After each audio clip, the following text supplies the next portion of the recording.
The lead in the ACC Coastal up for grabs today as Virginia Tech and Georgia Tech meet up in Game 2 of this three-game ACC weekend series.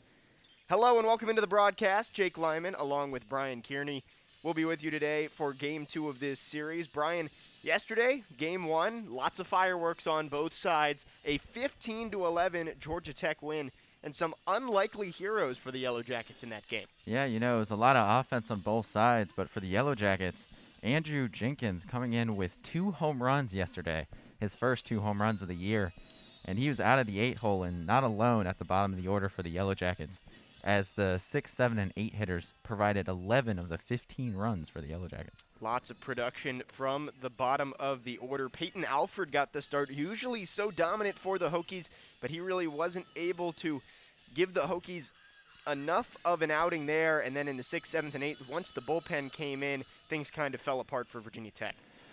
Yeah, it was unfortunate for the Hokies there. We weren't looking for that, but that was what happened for them. And today we have, it looks like Sam Crawford and Anthony Simonelli, right? Yeah, Sam Crawford and Simonelli both starting the season as the Sunday guys for their respective teams, but moving up to Saturday here, so we'll see that pitching matchup. Crawford, the redshirt sophomore from Raleigh, North Carolina, 4.17 ERA, 6'2" lefty, worked out of the bullpen primarily as a freshman, but now he stepped in and been a solid starter for these Yellow Jackets. Yeah, he has been so far off to a pretty good start, and his last outing against Notre Dame went 6 innings and only giving up 2 earned runs, and 2 Ks for them.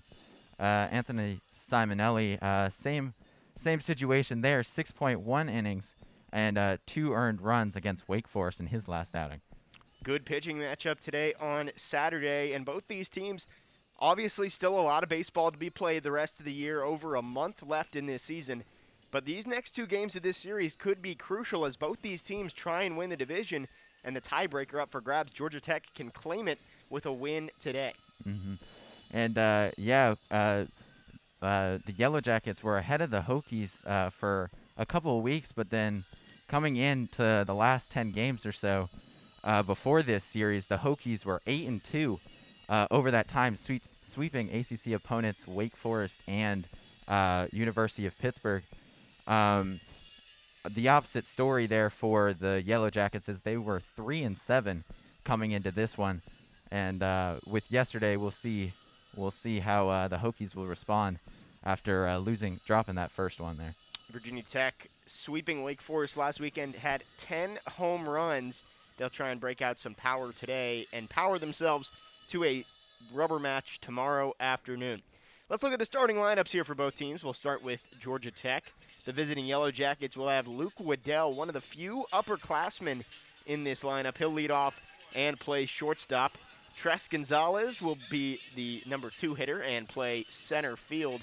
Gonzalez, 2 for 5 yesterday, has hits in 9 of his last 10 games. Batting in the 3 spot will be the catcher. The freshman Kevin Parada leads the team in batting average, hitting .361 on the year. In the 4 spot, it's the Vanderbilt transfer, Justin Henry Malloy. He'll play third base. Batting 5th, Drew Compton, the first baseman. Compton had no hits yesterday, one of the few Yellow Jackets not to join the hit parade, but had 2 walks and brought in and scored on both of those plate appearances. Stephen Reed will be next up, batting 6th and playing right field. Reed was 1 for 4 yesterday, but scored 3 runs and drove in 3 runs, so a key piece for the Yellow Jackets near the bottom of the order. Batting 7th and playing left field will be Jake DeLeo, the freshman from Connecticut. 2 RBIs yesterday, part of that group, 6, 7, 8. And batting 8th, Andrew Jenkins. We talked about him. 2 home runs yesterday, first 2 home runs of the season. Brought in 6 RBIs, leading the way for Georgia Tech offensively. And then Austin Wilhite will bat 9th and play second base. The senior from Buford, Georgia. He went 2 for 4 yesterday, 5 of his last 10 dating back throughout the week. Now looking at the home Virginia Tech Hokies, it'll be Jack Hurley leading off. The freshman will play center field. Hurley had a has really had a solid year as a true freshman, batting .275 in that leadoff spot. Nick Biddison will bat second and play second base. Missed most of the start of this season due to injury, returned last week, and looking to return to form has been one of the key pieces of this Hokies team over the last 2 years.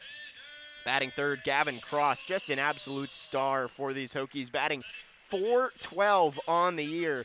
The right fielder, the lefty, could be huge in the middle of this order for the Hokies. Next up, in the cleanup spot, the first baseman, TJ Rumfield, the transfer from Texas Tech.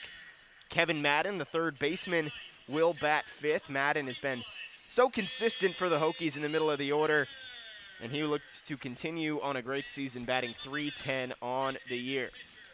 Batting sixth will be Tanner Shobel, the freshman from Williamsburg, Virginia. Then batting seventh, the senior from Jacksonville, Tanner Thomas. Again, one of the rare older guys in the lineup. He'll play left field. The designated hitter, Cade Swisher, will bat eighth, and Dane Leonard, the freshman catcher, will round out the order. We're going to take a quick break here for the national anthem, but when we come back, first pitch, Hokies, Yellow Jackets, here in Game 2 on 3304 Sports.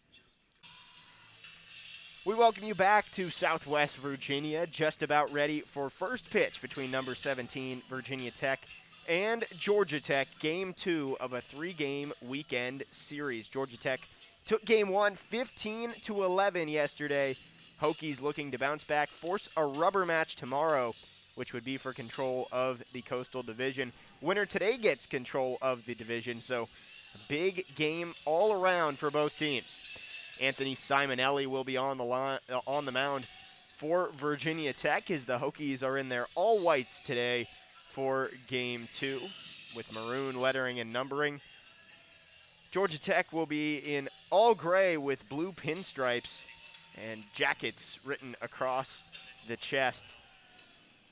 As we get ready to go here, the umpires today behind the plate, Greg Howard at first, John Byrne, Ryan Clark at second, Kevin Sweeney at third. It'll be Luke Waddell who will be the first to greet Simonelli. Simonelli, a .415 ERA on the year, 3-0 in 6 games started, allowing just 14 earned runs in over 30 innings pitched this year. Simonelli toes the rubber, winds, and we are underway. First pitch, outside, bounces off the glove of Leonard behind the dish.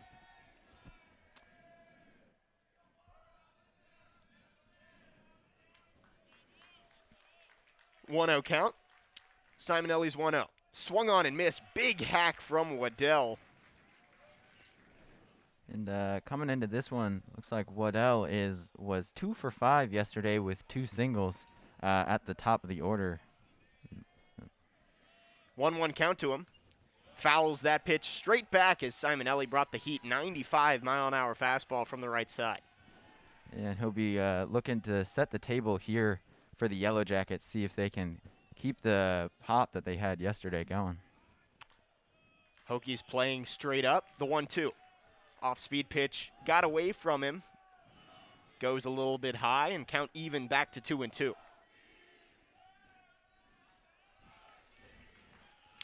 Simonelli winds and fires. Another breaking ball that slipped and goes straight to the backstop. So count goes full as Simonelli with a little bit of a control issue on those last 2 pitches. Yeah, now on this full count here, he's going to be looking to give him a strike, but don't want to throw a fastball right down the middle. The payoff pitch fouled off over the stands here at English Field, and count remains full. 3-2 is a good at-bat here from Waddell to start off, already forcing Simonelli to throw 6 pitches in this at-bat. The 3-2 once again.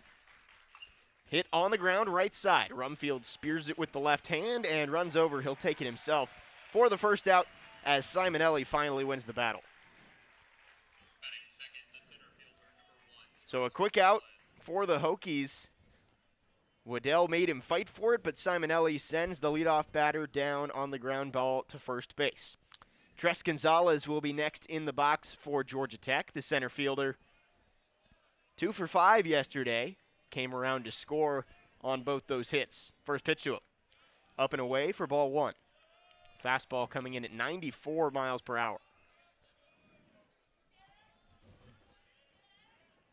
Madden playing inside the base path over at third. The pitch. Fouled down the third base line, and that'll bounce into the stands down the left field line, and the count will run even 1-1.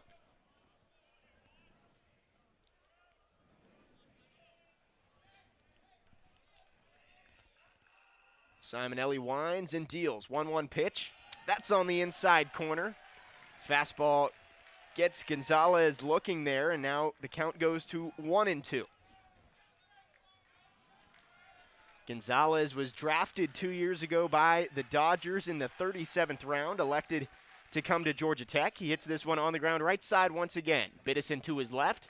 Sidearm throw over to Rumfield for out number 2. And the Hokies retiring the top of this Yellow Jackets order pretty easily early on.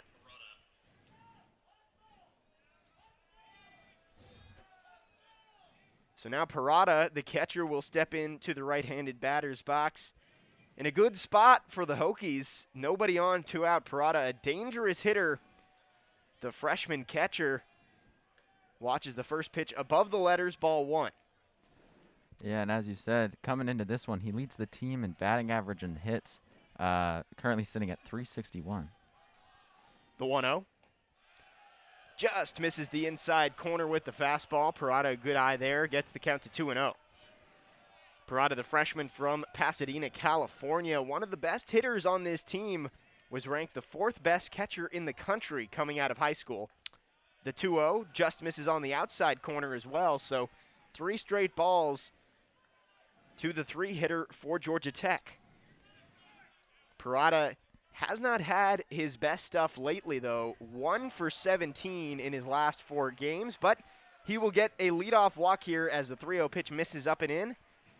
And a 2-out base runner here for Georgia Tech. So Justin Henry Malloy will be the next in the box. Batting just over 300 on the season, the Vanderbilt transfer. He steps into the right side. Runner on first, 2 outs in the top of the first inning. Still scoreless here in Blacksburg. Simonelli looking to get out of here and hang a 0 in the first inning. First pitch to Malloy, missing down and away. Tried to get him to chase there to open up the at-bat, but Malloy lays off. 16 pitches so far for Simonelli, but he's struggled with some control. Only 7 of those have found the strike zone. From the stretch, the 1-0. That time he finds the zone at the knees and on the outside corner with the fastball. Count runs even 1-1.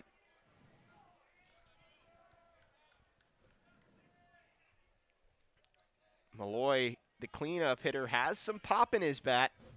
5 home runs on the season for the sophomore from New Jersey. The 1-1 to him. Just misses outside, 2-1. And once again, Simonelli falling behind. After inducing 2 ground outs to the right side, Parada was able to reach on a 4-pitch walk. Now Malloy with a chance to get something going with 2 outs in the first inning, the 2-1. Slapped up the middle, going to be tough for Hurley, and it bounces 1 hop to the Hokies center fielder. An awkward throw in to second base as Parada moves up to third, and a 2-out single now has runners at the corners for Georgia Tech.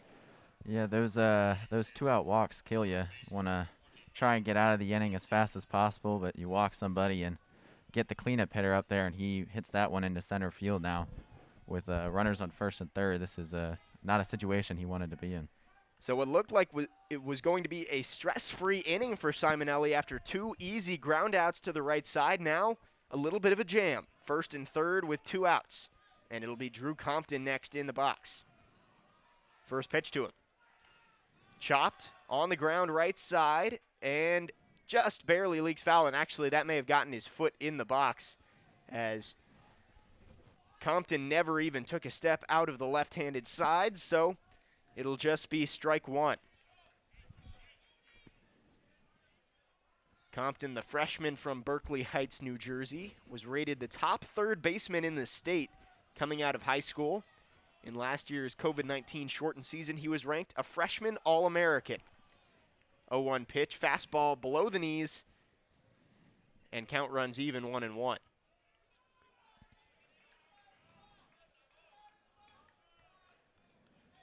Parada off of third. Malloy takes his lead from first, the 1-1. That one finds the zone middle there from Simonelli, and now just one pitch away from working out of this 2-out jam.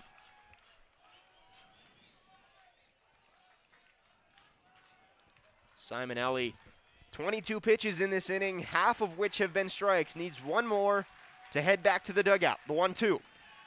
Just missed off the inside corner, and the crowd here at English Field not pleased about it.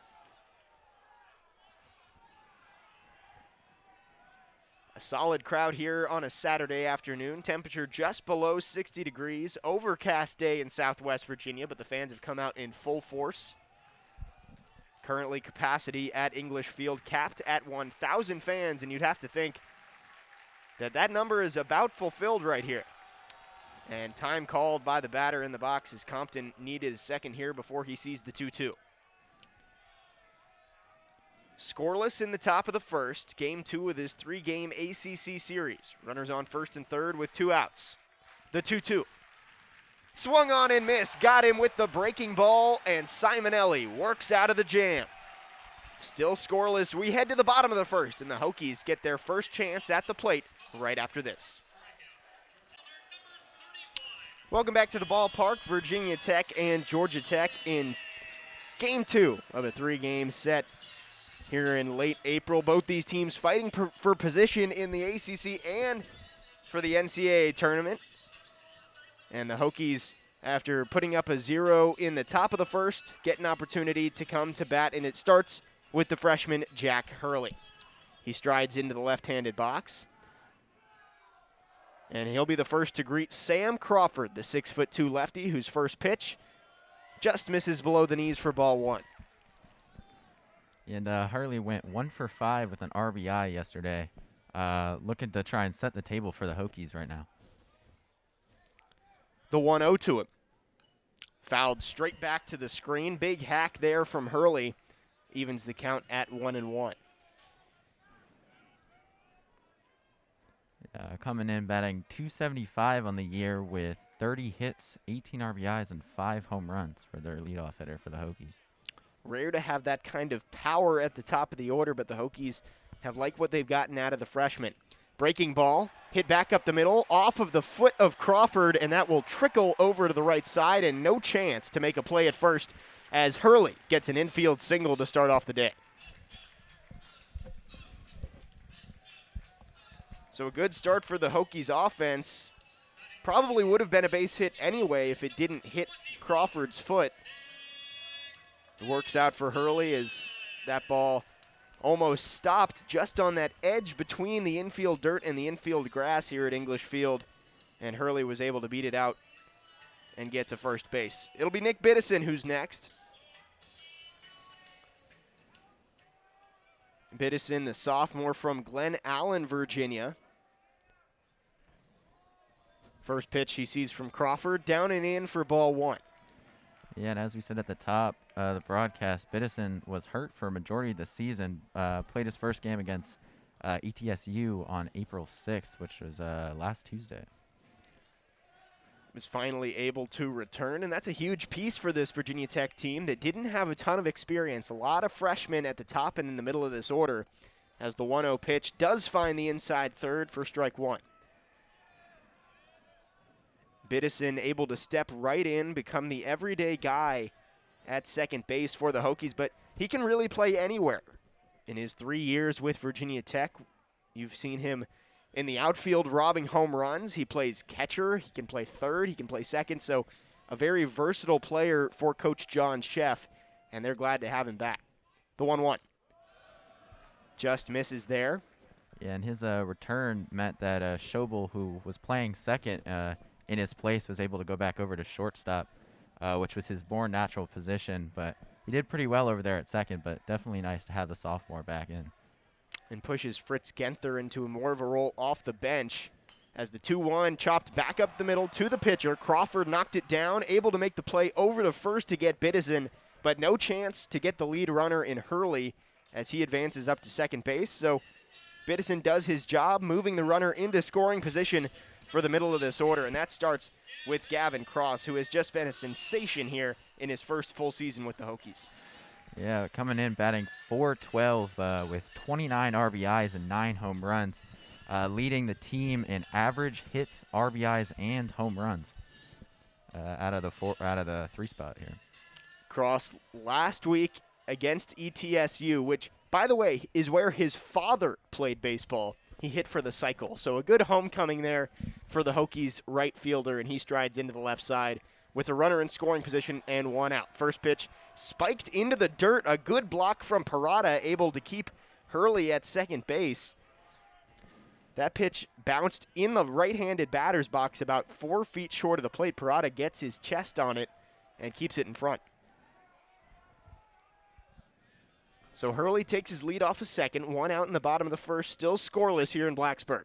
The pitch on the outside half as Cross says a word there to our home plate umpire today. It's Greg Howard. As you said, his dad played at ETSU ended up playing for 2 years for the Braves. Cross the 1-1, fouled. Back to the screen, now behind 1-2. Definitely a baseball-centric family for the Cross, coming from Bristol, Tennessee. Cross, the all-time Tennessee leader for stolen bases. And it's rare for the Hokies. Their 3-hitter can steal bases. Their leadoff guy can hit home runs. Gives them a lot of versatility, especially at the top of the order. Cross looking at a 1-2 count. The pitch. Just missed high and outside. Tried to get him to chase there, but Crawford now goes back even 2-2 facing the Hokies right fielder Cross. Yeah, a lot of freshmen in this lineup, but like you said, they are not short on talent by any means. Leadoff hitters who can hit home runs. They're 3-hole hitters who can run. It's no shock that they're as successful as they are. The 2-2. Breaking ball, down and away, count runs full. As Cross with a solid at-bat here, making Crawford work for it after falling behind 1-2. And if Cross can even get a single deep enough, it might even put the Hokies on top here in the first inning. The runner out there on second base. Hurley with plenty of speed at second. Georgia Tech shifting against Cross here. As you see the second baseman, Will Height, almost all the way out in right field. The 3-2. Chopped right side. 2 hops, but foul.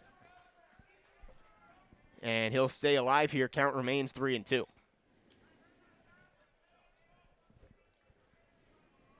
Georgia Tech, again, in a shift. Compton, the first baseman, playing tight with the right field line. Will Height out in right field, and Waddell, the shortstop, shading up the middle. So lots of room to that left side, especially in the outfield if Cross could find a way to hit one the other way. The 3-2. He checks swing. The appeal down to third base. Don't even have... actually, the very confusing signals here from both teams. It looks like Gavin Cross did strike out, is what Greg Howard is saying behind the plate.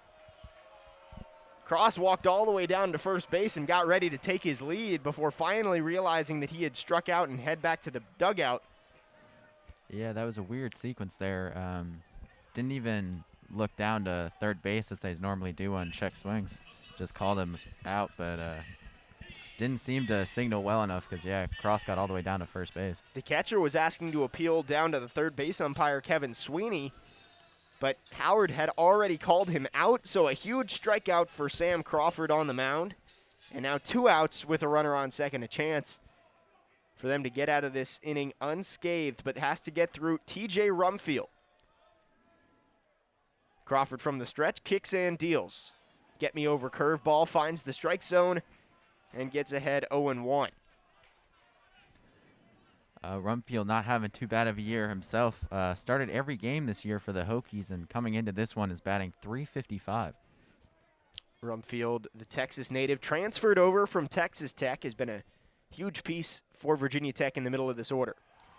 A big swing through a fastball and whiffs at it high and away. So now behind 0-2 as Crawford, showing a lot of good command of his pitches here, was able to drop in the curveball for strike one and get Rumfield to chase on the fastball up and away there.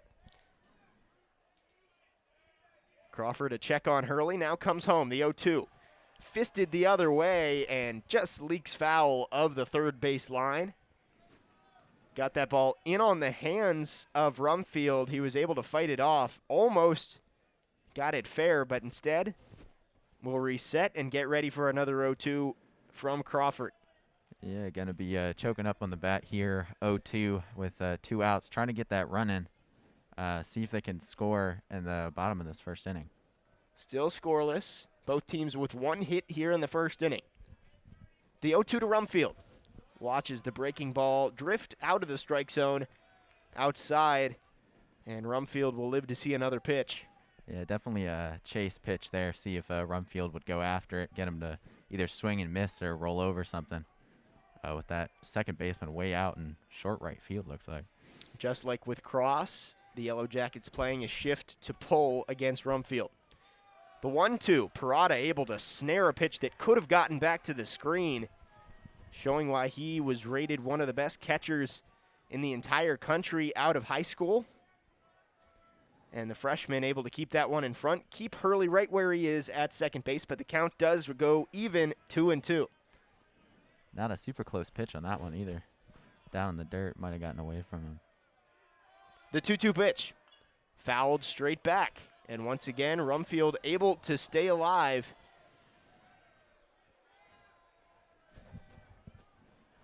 We've seen some good at-bats here early.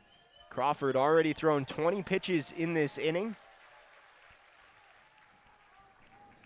Rumfield trying to win the battle. Hurley off of second. The pitch. Down below the knees. Count goes full once again, and Rumfield, after falling behind 0-2, has worked the count back full. Kevin Madden waiting in the on-deck circle. Yeah, maybe got in the pitcher's head there on 0-2, trying to work the corners, and just nothing close after 0-2.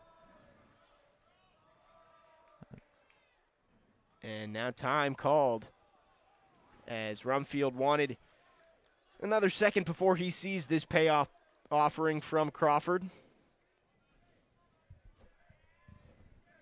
Crawford on the season, a 4.10 ERA, 25 strikeouts in 37 innings. The pitch fouled off once again, and Rumfield stays alive. A great at-bat here from the Hokies' first baseman. Been a young fan just got that foul ball, so lucky day for him.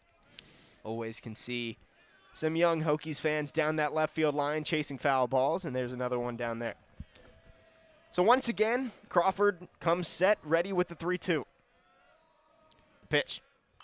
Rumfield skied into foul territory. Third base side, Malloy able to track back and grab it for the third out of the inning. So just like the Hokies were able to in the top of the first, the Yellow Jackets work out of a jam in the bottom half. We head to the second. Georgia Tech sends Reed, DeLeo, and Jenkins, the trio that did so much damage yesterday, to the plate right after this on 3304 Sports. Welcome back to Blacksburg. Virginia Tech and Georgia Tech scoreless through one inning. And the Yellow Jackets looking to strike in the top half of the second, starting with the right fielder, Stephen Reed. He'll face Anthony Simonelli. After getting 2 quick outs to start the first, Simonelli put runners at the corners, was able to work out of it with a strikeout of Drew Compton. First pitch to Reed, fastball on the inside black, and that's strike one. Yesterday going 1 for 4 with 3 RBIs and a walk. Part of that big 0-1 pitch, misses high and inside. Yeah, part of that big run production out of the bottom of the order for the Yellow Jackets. The 3 batters coming to the dish this inning, all combined for 11 RBIs yesterday, as Simonelli paints the outside corner with the 1-1 and works ahead 1-2. Simonelli works quickly from the windup. pitch, and that misses high and away back to the backstop. Count even now 2-2, as we've seen Simonelli with a little bit of an issue staying on top of his pitches. A couple of them have really gotten away from him. The 2-2 pitch. Fastball swung on and missed. Blew it by him for strike 3, and Simonelli back-to-back strikeouts dating back to last inning. And the crowd will chant Reed back to the dugout. Now 1 out, nobody on in the top of the second. Very nice start for Reed here. Maybe trying to get back to that 1-2-3 inning that he almost had there at the top of the first. DeLeo will be the next to greet him. First pitch. That's at the letters, strike 1. Jake DeLeo, the left fielder, the freshman from Norwalk, Connecticut, was ranked the 8th outfielder in the nation out of high school. The 0-1. Tried to get it to the top of the zone once again, that time a little too high, and even at 1-1. He had 2 of the RBIs yesterday. 1-1 pitch. That time misses outside. Count now 2-1. DeLeo has hits in 7 of his last 8 games, including yesterday. Went 1 for 4. 2-1 pitch. That misses as well, as once again Simonelli struggling with that command. Through 33 pitches, just 16 strikes. And now DeLeo ahead 3-1. Pitch. And misses, and now a 1-out walk will bring yesterday's big man on campus, Andrew Jenkins, to the dish. 2 home runs yesterday and 6 RBIs, the best game of his young career.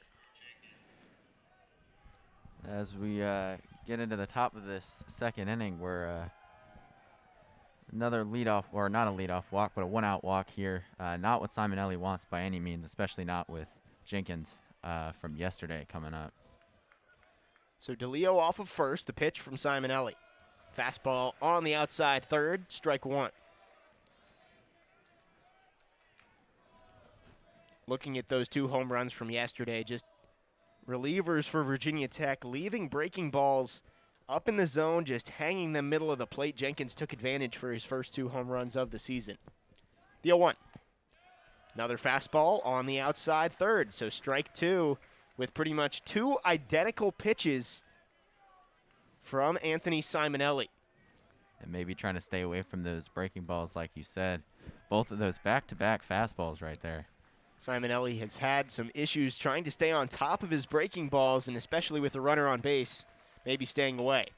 0-2, fouled right back at us here at English Field. And now into the stands. It rolls down back towards the field of play, and Jenkins will stay alive here. Count remaining 0-2. Jenkins having a disappointing freshman year up until yesterday, was batting under 200, looking to keep some of that momentum. The 0-2 fastball well above the letters for ball 1. And as we were saying, Simonelli having issues with the off-speed pitches. That is 4 straight fastballs, all just above 90 miles an hour. Simonelli working with the hard stuff here against Jenkins. The 1-2. Fouled back over our heads here in Blacksburg once again. And it's 1-2. Jenkins fighting after going behind 0-2. Trying to keep a little rally going here. Runner on first and 1 out. Still scoreless here in Blacksburg, top of the second. Georgia Tech won game 1 of the series yesterday, 15-11, trying to clinch the series victory today. The 1-2. Look to get him to chase off the outside corner. Jenkins holds back and evens the count at 2.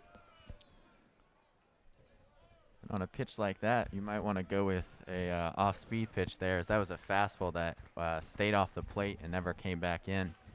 In order to get him to bite, probably want to use an off-speed pitch, but as we said, sticking with the hard stuff. The 2-2. Another fastball off the outside corner and misses to run the count to 3-2.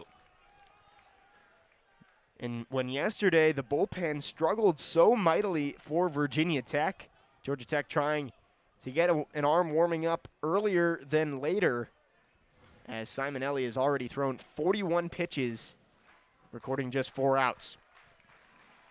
Before the payoff pitch, wants to check on DeLeo over at first. That looked like the A move. And DeLeo still able to slide back in safely. As we said, 41 pitches and only 20 strikes, so under 50% for strikes. It's not something you like to see. His payoff pitch to Jenkins. Off the end of the bat, fouled down the right field line, and once again, Jenkins stays alive, running up that pitch count even more. Georgia Tech putting together some very good at-bats against Simonelli here. If they continue to do this, they will have to go into the Hokies bullpen, which is very much something they do not want to do. Not this early, anyway. Simonelli trying to win the battle here. DeLeo off of first, 1 out in the top of the second. The 3-2 once again. Breaking ball, that time he gets him. Jenkins was frozen by the off-speed pitch, which he hadn't seen yet. And Simonelli with his 3rd strikeout of the day. And as the runner on first moved up to second on that strikeout, looks like they didn't even bother throwing it down on that one. Leonard elected not to make the throw. So Georgia Tech, despite the strikeout, now has a runner in scoring position. Simonelli from the stretch, 2 outs, once again trying to work out of a jam. First pitch. Just misses off the outside corner. It'll be the 9-hitter Austin Wilhite for the Yellow Jackets. And I believe that pitch that Simonelli struck out Jenkins on was the only off-speed pitch he saw in that entire at-bat. Was all fastballs and buckled the knees with the curveball to get the K. The 1-0 to Wilhite. Big hack from the Georgia Tech 9-hitter. Swings right through it. Count goes even 1-1. Wilhite batting .286 on the season, the senior from Buford, Georgia. His twin brother Nick actually played for Georgia Tech from 2017 to 2019. Austin sticking for a few extra seasons after. 1-1 pitch. Makes contact, fouls it down the right field line, out of play. And the count goes 1-2. And Wilhelm actually a infielder and pitcher for the Yellow Jackets, as he had 3 closing appearances on the mound in 2020. One of those was against Virginia Tech, was able to go 1 1/3 and retire the side against Virginia Tech. 1-2 pitch, off speed, misses off the outside corner once again, inducing some groans from the crowd here at English Field. Count goes even 2-2. Didn't look like Simonelli agreed much with that call either. Already 47 pitches for the Hokies junior. Simonelli a long look in. He kicks and deals the 2-2. Misses once again. And it seems like that full count pitch has been very apparent early, as once again the count runs to 3-2. Key reason why his pitch count is so high so early.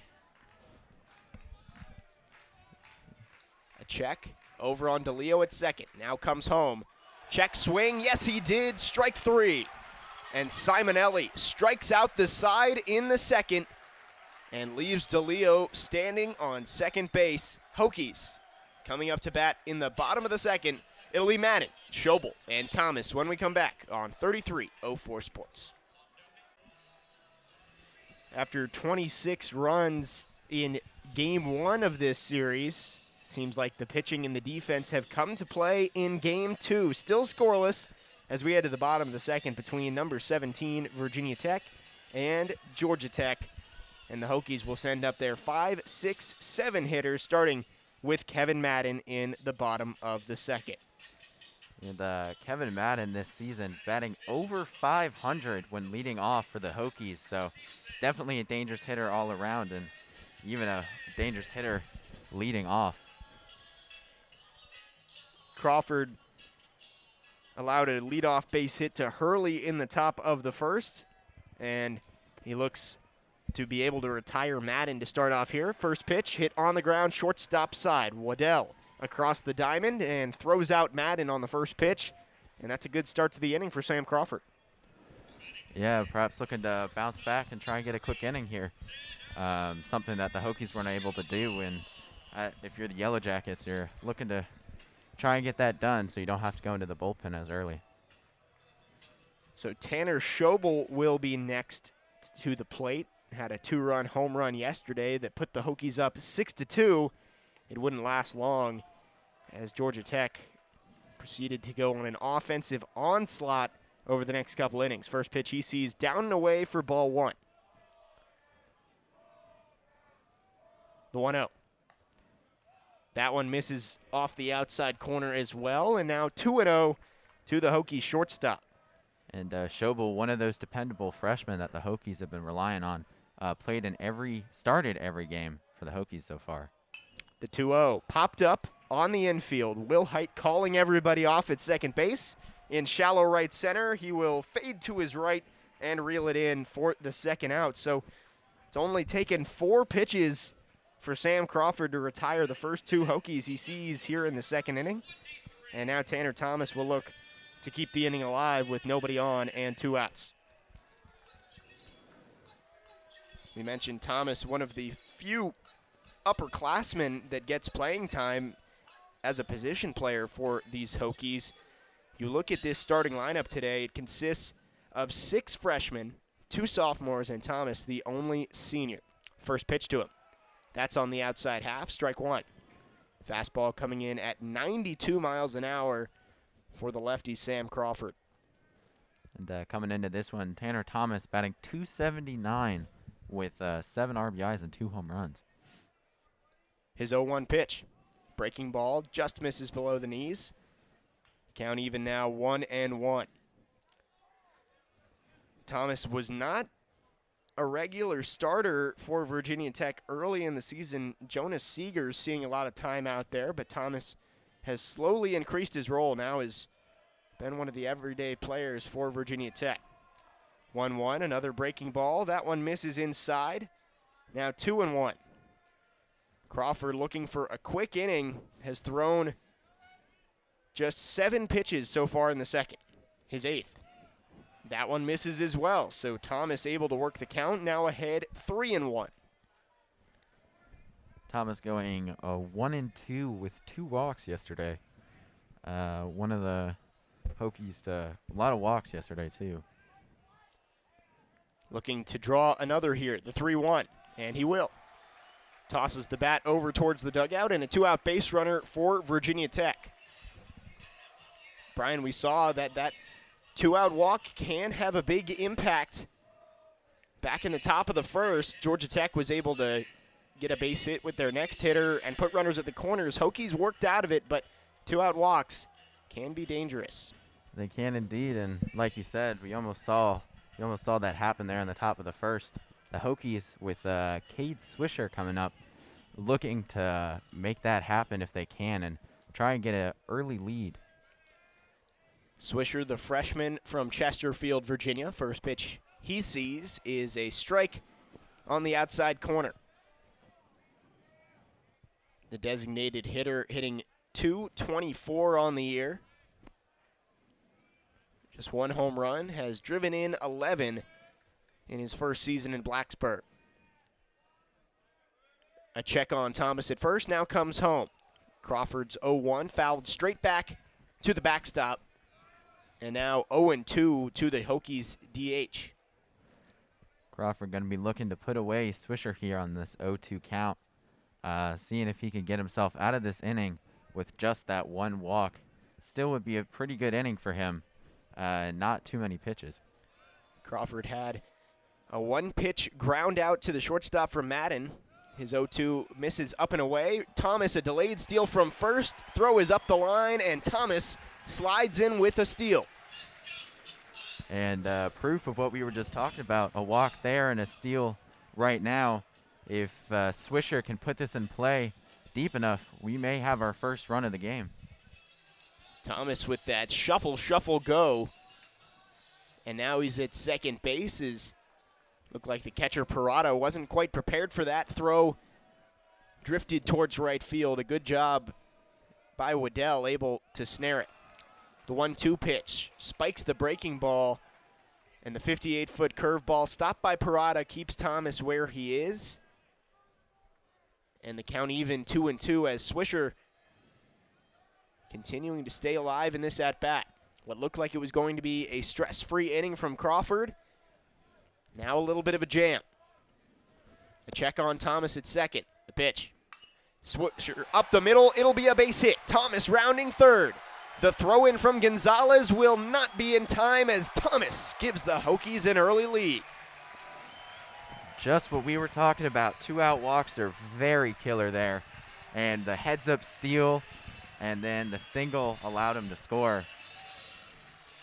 Swisher just pokes it right through the gap. A little bit of a shift on for Georgia Tech. And Swisher takes advantage. An RBI single. Virginia Tech leads 1-0. That ball hit just soft enough that the center fielder had to run in on it and giving time for Thomas to come in and score. So Dane Leonard next up against Crawford. First pitch inside, ball one. Hokies looking to see if they can tack on here. Definitely looking for more here with 2 outs after, again, Crawford got 2 outs and 4 pitches. Hokies able to weather the storm and get themselves a run in the bottom of the second. 1-0 pitch misses below the knees. Another good block by Parada behind the dish. And the count now 2-0. As we were saying with Simonelli, Crawford now creeping up to his 40th pitch right now. Pitch above the letters, overcorrected there. Count now 3-0 as Crawford seeing things unravel a little bit in this second inning. The Hokies very glad to see that happen, as on this 3-0 count, you know you're going to get a good pitch, so we'll see if he takes it or maybe tries to do with something with this pitch. Crawford's 3-0. Right down the middle, and Leonard taking all the way. Count now 3-1. Leonard has become the everyday catcher for Coach John Sheff. Cade Hunter started in that role this year, but Leonard has stepped in, batting .232 on the year. The 3-1 will not come yet.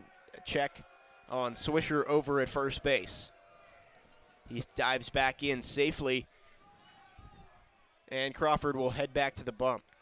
Toes the rubber as Leonard steps back into the right-handed batter's box.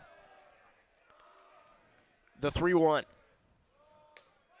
just misses, and Leonard walks on down to first. Now 2 on and 2 out as Crawford has allowed 3 straight Hokies to reach base, and that brings up the top of the lineup. And 2-out walks there, as it looks like the coach is going to be going out to the mound to check on him. And nobody up in the bullpen for Georgia Tech, so just a conversation here with Sam Crawford, who looked strong early on here. Hokies got an infield single in the first inning, but besides that, really 5 quick outs for Crawford. But that, again, that 2-out walk, sort of the start of this rally for Virginia Tech, and now an opportunity to tack on with probably your 3 best hitters waiting in the wings, starting with Jack Hurley. Yeah, and especially a 9-hole walk is never something you want to do, especially not a 9-hole 2-out walk, as now you bring up the top of the order and give them a chance with a runner in scoring position to then tack on to this lead that they've already managed to get here. Crawford ready to resume on the mound. Hurley, again, an infield single his first time up. Bounced it off of Crawford's foot on the mound. Was able to beat it out at first base. First pitch to him. Fastball right down the middle, strike 1. As that was Crawford's 42nd pitch here in just 2 innings of work. And it looks like on both sides we could be seeing a heavy workload for the bullpen as the pitch counts have run high for both guys. 0-1 to Hurley. Pitch down below the knees, but Hurley scoops it out and puts it down the left field line. Foul. And if you're the Yellow Jackets here, as much as you don't want to go into the bullpen this early, it actually probably favors you, as they only used 3 pitchers compared to Tech's 6 yesterday. So ahead 0-2 to Hurley. The pitch. Hurley swings and misses right through it. And on 3 pitches, he goes down, but not before the Hokies take the early lead as Cade Swisher brings around Tanner Thomas with a 2-out RBI single. Georgia Tech looks to answer when we come back on 3304 Sports. Welcome back to English Field at Atlantic Union Bank Park. We head to the top of the third. Virginia Tech taking a 1-0 lead in the bottom half of the second on a Cade Swisher RBI single. And now Anthony Simonelli returns to the bump. And he'll face the top of the order, starting with Luke Waddell. First pitch once again just gets away from him there. High and away for ball 1. Simonelli, we've seen that, unable to get on top of a lot of these pitches. 1-0, bunt down the third base line. Looked good for a second, but trickles left of the third base line and foul. Good idea there from Waddell. Yeah, we'll see what Kevin Madden's response is down there over at third, if that's going to bring him in or if he's going to stay right where he was. Waddell with plenty of speed at the top of this order. Tried to pull a fast one on the Hokies and just drop that down the third base line. But leaks foul, count now 1-1. Waddell working from the left-handed batter's box, obviously much easier to try and get on with a bunt there. Just a couple steps closer to that first base bag. 1-1 pitch off the hands and skied out to second base. Lazy pop-up over to Biddison, and he grabs it for the first out. And a quick out there for the Hokies pitcher there, is that's something that he really needed. Yep. Much needed for Simonelli, able to send down Waddell on 3 pitches, already leaked above 52 on the day. First pitch from Simonelli to Trez Gonzalez, misses high and away. Fastball at 92 miles an hour. Gonzalez 0 for 1. Next pitch, down and inside, and now count 2-0. Gonzalez working ahead. And Madden over there at third seems unfazed still. It's the same position as he has been. Gonzalez, the 2-0, swinging away, fouls it back into the stands.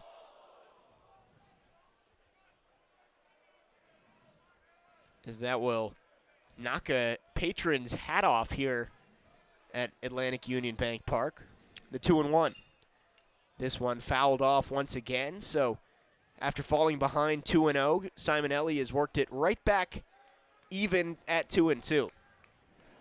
Badly wants a strike right here. See if he can get out of this at bat in only 5 pitches. Long look in from Simonelli. Winds and fires. Pitch on the inside corner, strike 3. And that is huge if you're Simonelli, as now he has gotten the first 2 batters out rather fast. And much like the first inning, if you're Simonelli, you do not want to give up a walk here, as we've seen so far in this game. 2 out walks come back to hurt him. 4th strikeout of the day for Simonelli, and like you said, had the same situation back in the first, facing Kevin Parada with nobody on and 2 outs, and he walked him on 4 pitches. First pitch to Parada, breaking ball, misses well wide and well away for ball 1. The 1-0. Fouled straight back, and that one got home plate umpire Greg Howard in the mask. Looks like he's going to be okay. See, he's just taking some time walking out to the pitcher's mound to give Simonelli the ball here. Has to be a little bit scary there. Give you a couple seconds to decompress after you see that one come flying right back at you. Howard seems to be okay. Gets a little bit of a cheer from the fans here in Blacksburg and ready to resume. Nobody on, 2 outs. Virginia Tech leads Georgia Tech 1-0 here in Game 2 of this 3-game weekend set. Simonelli looks in, shakes off his catcher Leonard. Now ready to go. Comes home. Fastball just misses inside. And if you're Simonelli here, can't take a break on this batter, Kevin Parada, probably their best hitter on the team here. So even with 2 outs. 2-1 pitch. Swings at the fastball right back to the screen. And even at 2-2. Simonelli looking for his first 1-2-3 inning of the day. Got a lazy line out from Waddell to start the inning. Gonzalez struck out the 2-2. Fouled back once again off the netting as Parada not going down easily. Now on this 2-0 count, definitely wants to get the strikeout here and get back in the dugout, get the Hokies back up and see if they can extend this lead. Simonelli taking too long, and Parada asks for time. Now ready to resume. 2-2. Breaking ball gets him swinging, and Parada waves it that one. Virginia Tech with a huge 0 after taking the lead. Simonelli sends the Yellow Jackets down in order, and now 2-3-4 coming up for Virginia Tech when we come back on 3304 Sports. Welcome back to Blacksburg. Bottom of the third, Virginia Tech leads 1-0 here at home. And they'll get a chance to extend that lead after Anthony Simonelli on the mound in the top of the inning. Send Georgia Tech down 1-2-3. And now the Hokies with a prime opportunity. Nick Biddison, Gavin Cross, and TJ Rumfield will all see the plate in this inning. Facing Sam Crawford, who looked strong early on, but had a little bit of a tough time with 2 outs last inning. First pitch to Biddison. Hit high and deep to left, but it's going to die right at Jake Delio in left field, and he grabs it for the first out. That is a quick out there for Crawford. Something that he needs is he's also approaching 50 pitches. Both of these pitchers up there in their pitch counts. Second straight inning that Crawford has retired the leadoff hitter on just 1 pitch. And now Gavin Cross will get his opportunity with nobody on and 1 out. Virginia Tech leading 1-0 here in the bottom of the third. First pitch. Cross right back up the middle and a laser for a base hit as Gavin Cross continues to rake for Virginia Tech. His first hit of the day. And up next is TJ Rumfield, their 4-hole hitter here. Looking to see what the Hokies can do. They can cash in on this 1-out hit. Rumfield, definitely a dangerous hitter for Virginia Tech in the cleanup spot. Cross on first base, 1 out. Crawford giving up his 3rd hit of the day, wants to check on Cross, who has plenty of speed over there at first, but he's able to lunge back in and stay on at first. Crawford, another look over at Cross, now comes home. Another first pitch hit in play. High fly ball into left center. Outfielders communicate, and Delio able to grab it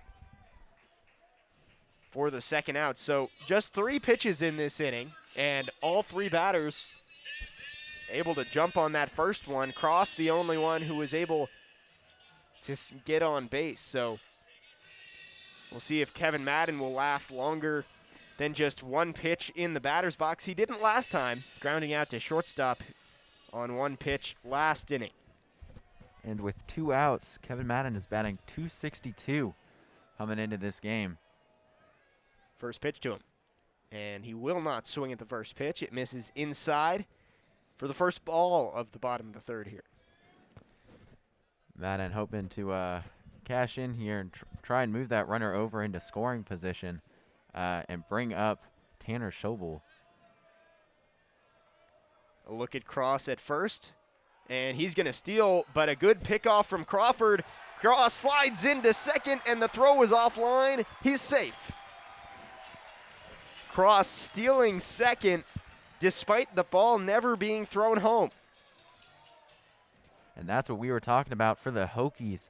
Their number 3 hitter just stole a base for them and moved himself into scoring position. And that is big for the Hokies, as now even a single might get them another run. The throw just leaked a little bit to the left. Wilhite had to move off the bag, tried to dive back in and tag Cross before he got into second, but instead, a runner in scoring position with 2 outs. The 1-0 to Madden. Breaking ball finds the strike zone. Looked like that one just found the top of the zone, right at the letters. Count even 1-1. Cross on second after a base hit and a stolen base. Crawford's 1-1. In the dirt.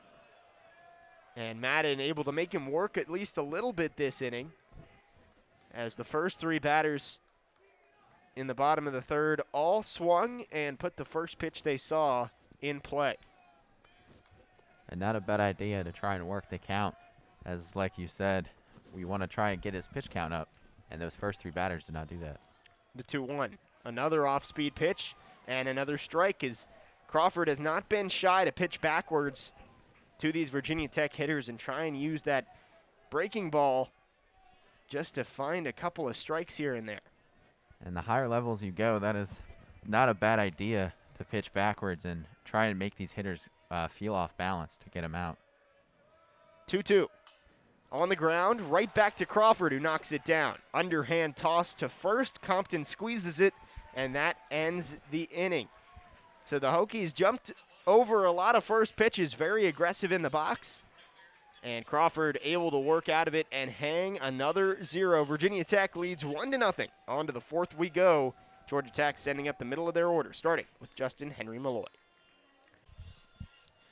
3 innings down here in Game 2 of this 3-game ACC series. And Georgia Tech trailing 1-0. But the middle of their order coming up, starting with the Vanderbilt transfer, Justin Henry Malloy. He'll be the first to face Anthony Simonelli in the 4th inning. Simonelli so far just 1 hit allowed, 2 walks in 3 innings, 6 strikeouts, including striking out the side last time up. First pitch. That one right down Broadway for strike 1. Simonelli pumps the fastball in at 92. Malloy batting just over 300 on the season, has plenty of pop in that bat, 5 home runs, 22 RBIs. 0-1 pitch once again, fastball this time on the outside third, and ahead 0-2 as Simonelli seems to have started to figure out those control issues he had early on. 0-2 pitch. Tried to get Malloy to swing at a pitch well above the letters. Instead, he pulls back and stays in the box, count 1-2. Yeah, if you're the Hokies, you're hoping that he does get control on those pitches and maybe get 2 more innings out of him. 1-2 pitch, just misses outside. Once again, trying to get Malloy to reach outside the zone, have not been successful so far, and the count even 2-2. Long look in from Simonelli. Now kicks and deals. Reaches for it, pokes it to the right side. Biddison up to Rumfield, and that is going to be an easy first out for Simonelli and the Hokies to start off the 4th inning. Picking up from where he left off last inning, setting 3 people down in a row last inning, now up to 4 in a row, and definitely what the Hokies wanted out of Simonelli here in the middle innings. After some struggles in the first 2 innings, seems like he has definitely settled in. Now he'll face Drew Compton, the first baseman. From the windup, he pitches, and a big hack from Drew Compton. Off-speed pitch, got him well out in front. He waves at it for strike 1. Approaching his 70th pitch on this one. 0-1. That one's on the inside black as well. So Simonelli for the second straight batter working ahead 0-2. Like you said, already up to 70 pitches on the day. The 0-2. That one runs a little too far inside and bounces before the plate. Simonelli, a good setup pitch there. Count now 1-2. From the windup, he comes home just below the knees. And once again, after getting ahead 0-2, Georgia Tech's batters have been able to work it back to an even count. The 2-2. Check swing. Did he go? No, says third base umpire Kevin Sweeney, and the count now goes full 3-2. Rather familiar count that we've had today. 3-2 here. Simonelli's had to work all day long. 3-2 pitch, chopped just fair down the first base line. Rumfield takes it himself for the second out, and once again, Simonelli able to win the battle.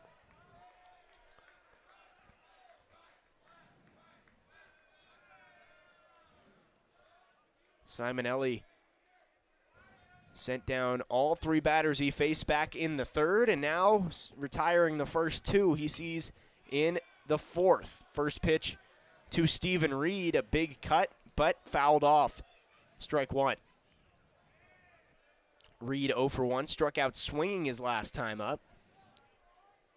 And this season batting just 154 with 2 outs. As the Hokies look to retire the side once again. 0-1 pitch, smoked down the first base line, but Rumfield snares it. Underhand toss to Simonelli, who covers it first. And there it is, a second consecutive 3-up, 3-down inning for Virginia Tech, as the pitching has seriously settled down from yesterday when they gave up 15 runs, 4 scoreless innings for Virginia Tech. They look to extend their 1-0 lead when we come back on 33-04 Sports.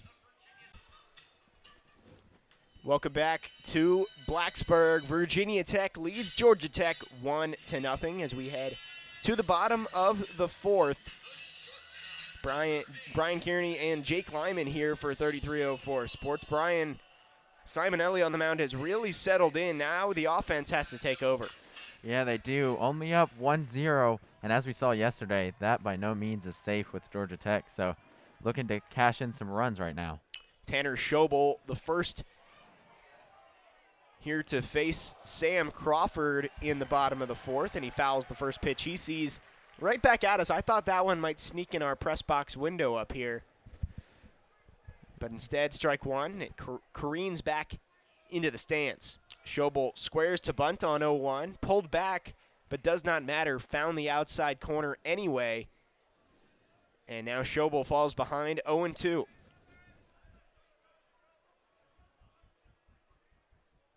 The pitch. Breaking ball, tried to get Shobel to chase. He's able to stay away from the ball in the dirt. Now 1-2. Waste pitch there on 0-2. See if he could get Shobel to chase, but was not having it there. We've seen good discipline from both teams so far. 1-2 pitch. Shobel able to stay alive. Pokes that one back to the backstop. And a bit of a different approach on this at-bat from last inning. Hokies came out swinging on the first pitch for their first 3 batters, and so far, not what Shobel decided to do here. Shobel being a little bit more patient than his teammates thus far. 1-2 pitch. Fastball rises up above the letters and misses. Count even 2-2.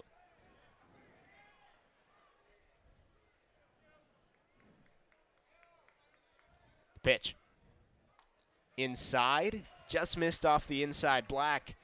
But count now full 3-2. Both sides, hitters have been very patient, running up pitch counts for both Simonelli and Crawford. 3-2 pitch. Hit on the ground, third base side. Weird hop above the glove of Malloy at third. Shobel rounding first, going for 2. The throw in, not in time. Shobel, a stand-up double to start off the fourth.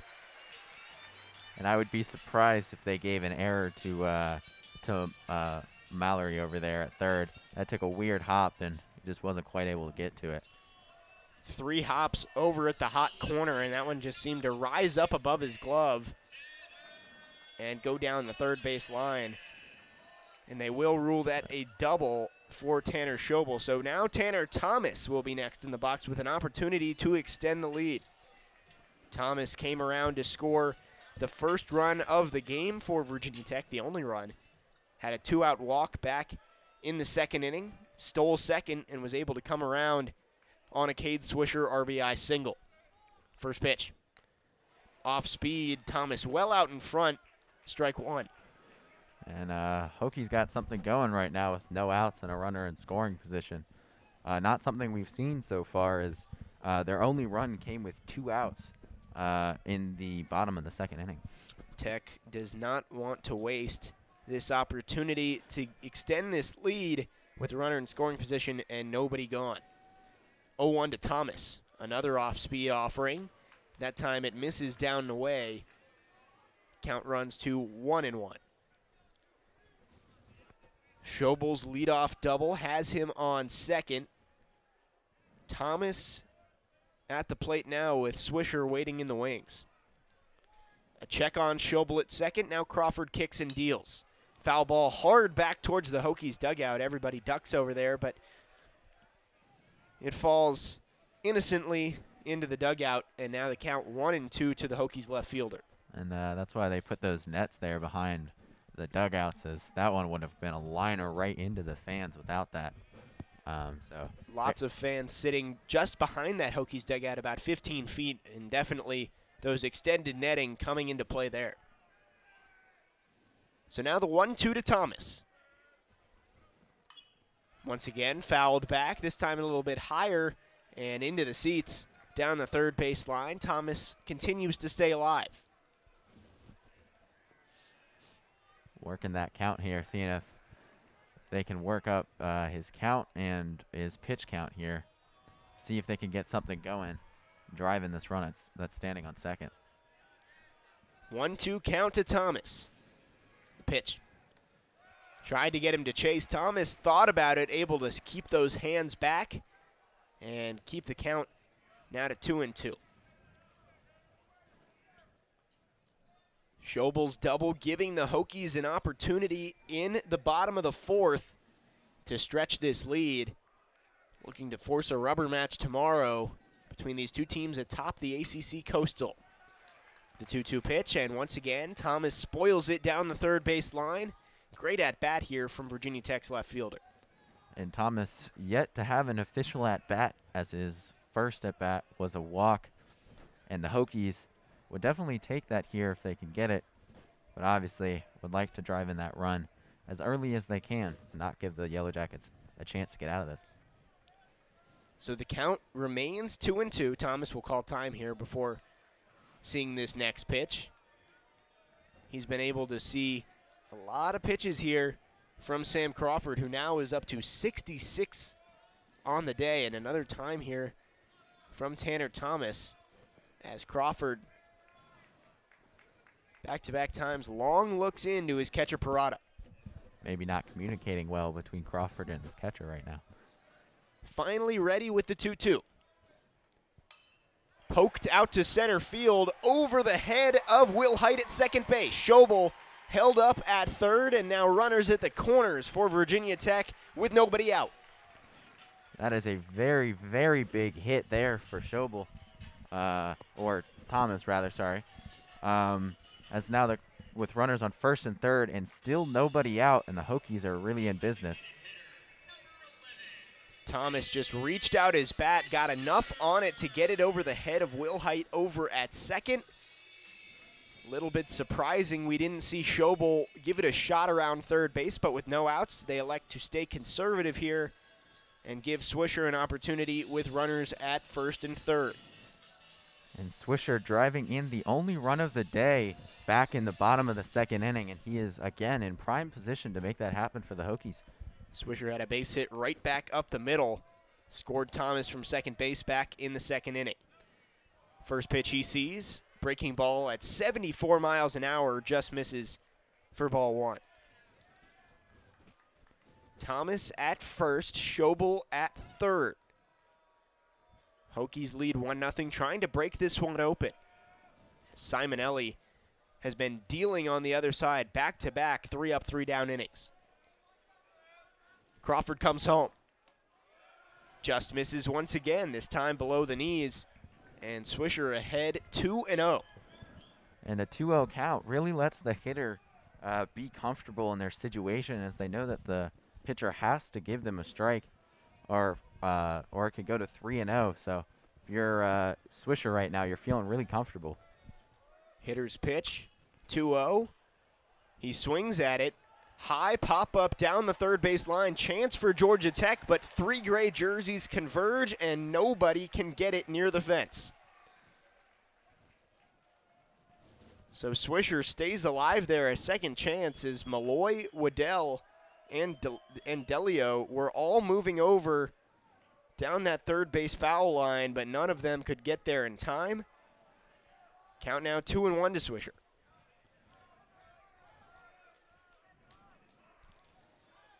Shobel on third, Thomas on first. Nobody out. Virginia Tech leads 1-0 in the bottom of the fourth. And still a hitter's count right here. As looks like Crawford's going to step off. A little bit of a pause here as Georgia Tech's going to send a few guys down to the bullpen, looking like we may see Crawford's day come to an end sooner rather than later as a couple arms getting loose out there in right field.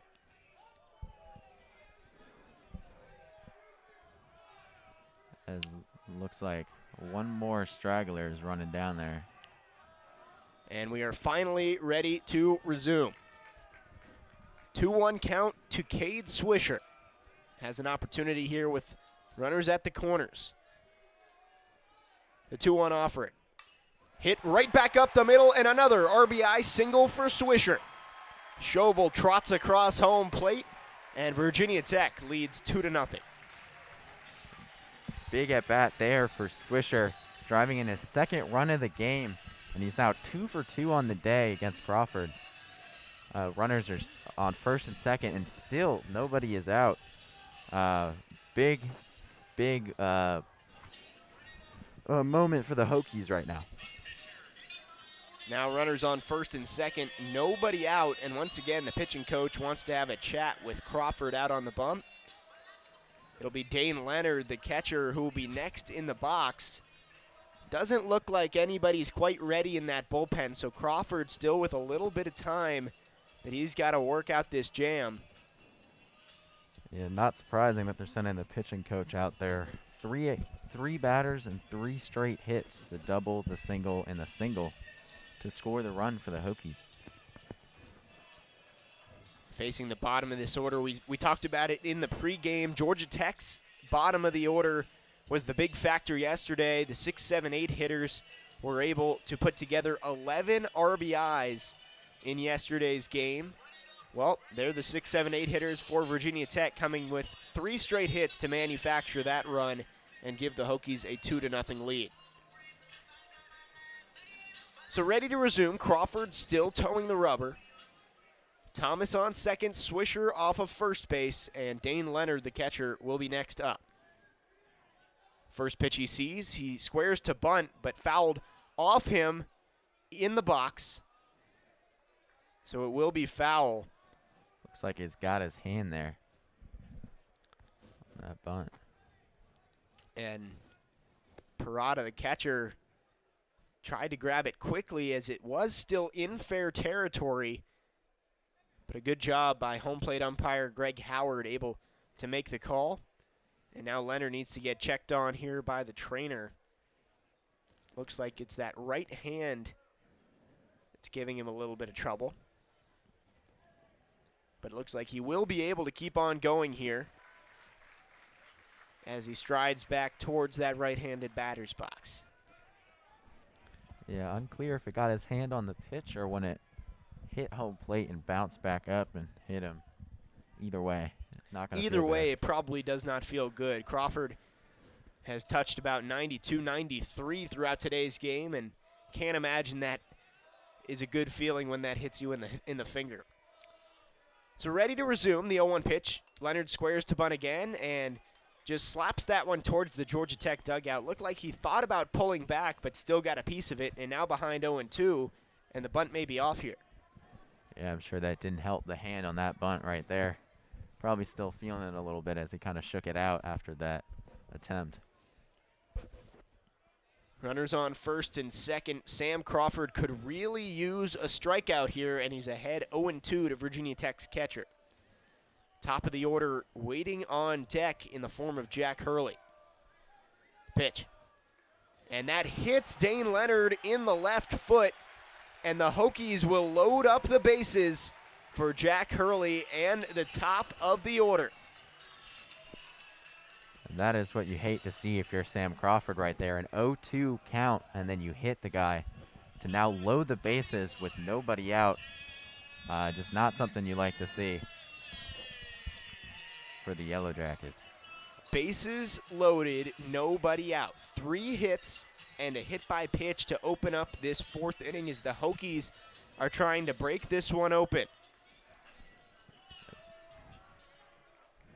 Sam Crawford trying to work out of it. Thomas on third, Swisher on second, and now Leonard stands off of first. First pitch to Jack Hurley, breaking ball, doesn't break enough and misses high. Hurley on the day, 1 for 2, an infield single and a strikeout. Crawford's 1-0. Hit out to right field. It hangs up just enough for Reed to grab it. Runners tag from second and third, and both will get in safely, and Virginia Tech extends the lead 3-0. If you're the Hokies, you'll definitely take that there. Looked like it might be headed for the gap, but hung up just long enough for the right fielder to grab it. But still, 3-0 now. Runners on first and third and only 1 out.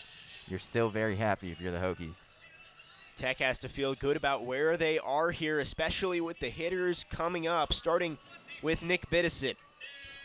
Biddison 0 for 2 has not quite started his season after missing so much time with injuries the way he would have hoped. 5 for 25 in his first 6 games back since his injury. First pitch from Crawford, squares to bunt, and it's a suicide squeeze, but it runs foul.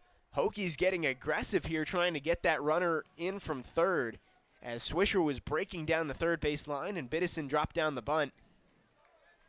But it goes foul, and you would have to assume now Georgia Tech may be prepared for this one as the corner is playing in. And you wonder how long Sam Crawford has left in his day on the mound, as people are still getting warmed up out there with the pressure still on. Runners on the corners, 1 out, the 0-1. Biddison shoots it down the right field line, but well foul. Hard hit ball. But once again, Crawford doing a good job working ahead in the count, now 0-2. And if you're Crawford, you badly need a strikeout here. Take a double play, but absolutely take a strikeout. 0-2 count, 1 out, runners at the corners. Crawford kicks and comes home. Foul tip into the glove, strike 3. Throw down to second, not in time. Runner comes home, and he is... It looked like he was safe, but Georgia Tech running off the field. Not really sure what the call is here. I think it was interference on the catch. The batter might have gotten in the way of the catcher. And Coach John Sheff wants to have a word here. See if we can get a replay up here in the booth. Looks like we won't be able to. So what we believe happened, it was a strikeout into the catcher's glove, and Nick Biddison may have stepped in front of the catcher, which means both runners were out, so that will end the inning. But the Hokies do strike for 2, extending the lead to 3. Simonelli back to the mound right after this. Welcome back to Blacksburg. We can confirm that strange ending to the bottom of the 4th, that Nick Biddison was called for interference, stepped in front of home plate after striking out, not allowing Kevin Parada to make the throw down to second. So instead of what would have been an easy run for the Hokies at the plate, it's a double play that ends the inning, but they do extend the lead to 3-0. Anthony Simonelli back on the mound for his 5th inning of work. He'll be greeted by the bottom of the order, starting with Jake Delio. First pitch, fastball on the inside half, strike 1. Yeah, and the last 2 innings for Simonelli have been very quick. 2 3-up, 3-down innings for him here. 0-1 pitch, misses high and inside, back even 1-1. Simonelli has clearly settled in, like you said. 6 straight batters he's retired in the last 2 innings. The 1-1. Popped up, foul territory behind the catcher. Leonard gives it a look, but just barely leaks into the stands. So that'll just be strike two here for Delio. Count now 1-2. Delio walked his first time up. Does not have an official at-bat on the record. Simonelli, after having to work hard early in this game, has been able to keep the pitch count down enough. Just 79 so far. Coach Ryan Fecto has to be hoping he can get maybe 2 more innings out of his starter. 1-2 pitch, breaking ball just missed the outside black as Simonelli was close to ringing up another one. There are already 6 strikeouts on the day. The 2-2. Fastball hit back up the middle. Diving stop by Shobel, and he reels it in for the first out.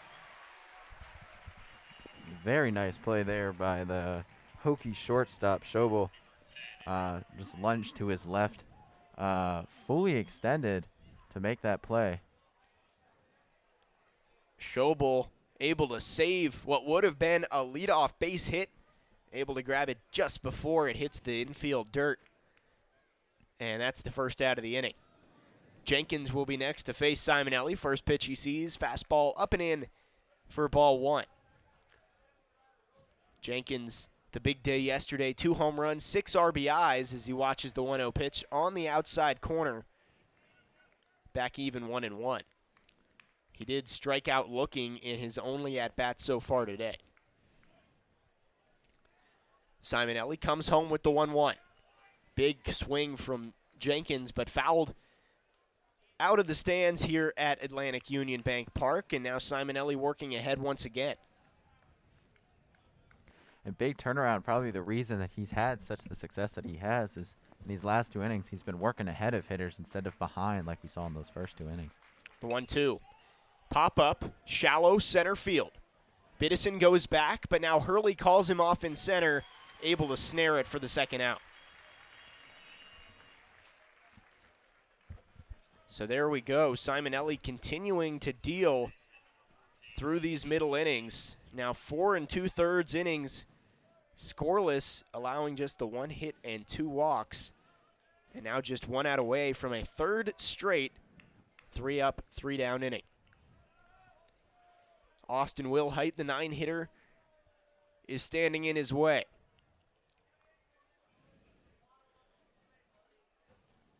Simonelli up to 85 pitches. His 86th offering misses above the letters to Austin Wilhite. Like we were saying, if you work ahead of your hitters here, you force them to swing at pitches they may not normally and get them to make outs that you normally wouldn't have happened if you were behind in the count. 1-0 pitch on the outside black. Strike 1. Simonelli, a long look in, now winds and deals the 1-1. Slapped down the right field line, and sliding is Cross to make the play for the third out.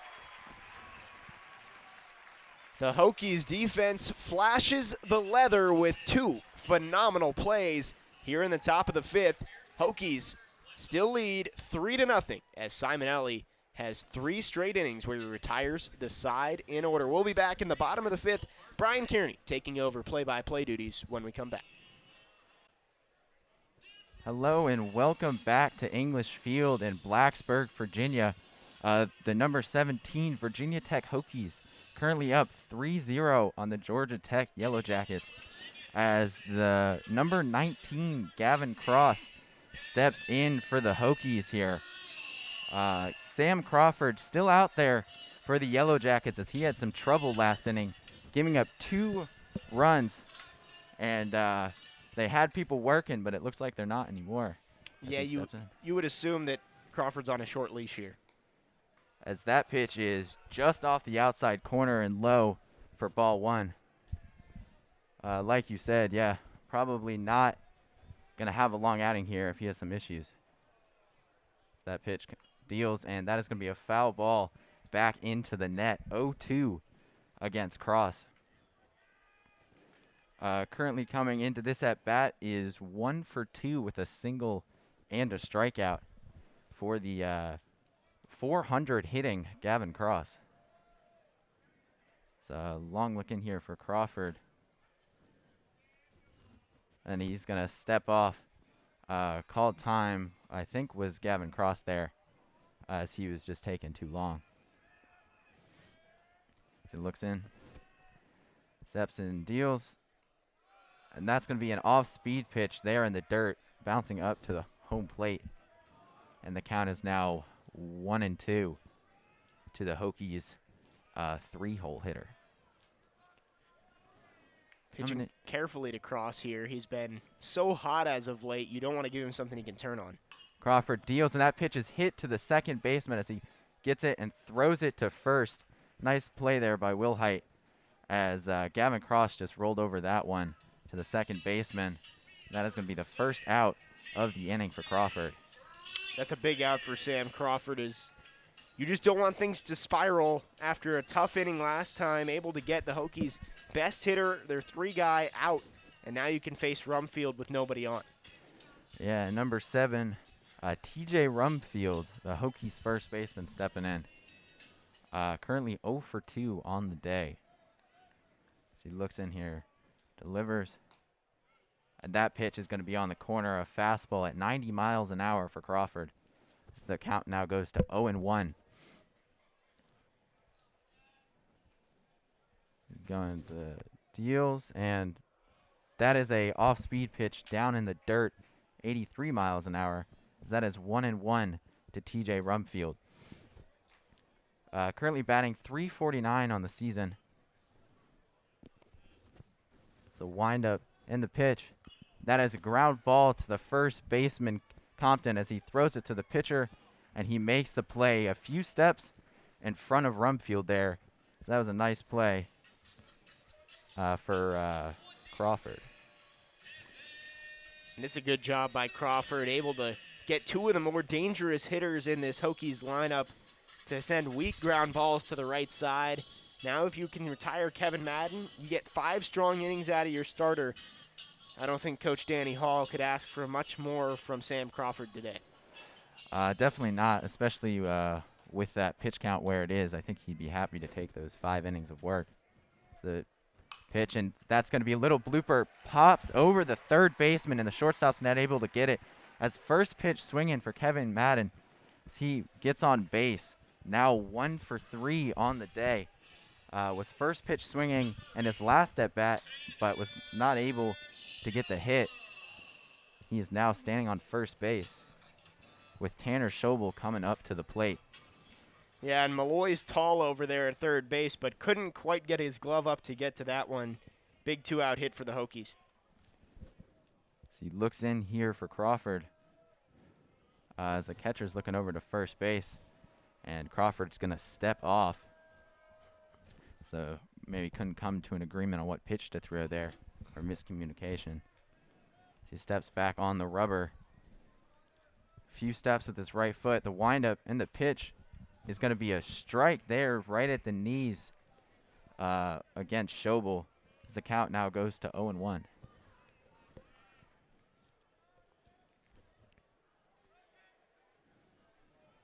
As the quick throw back to first, and he dives back in.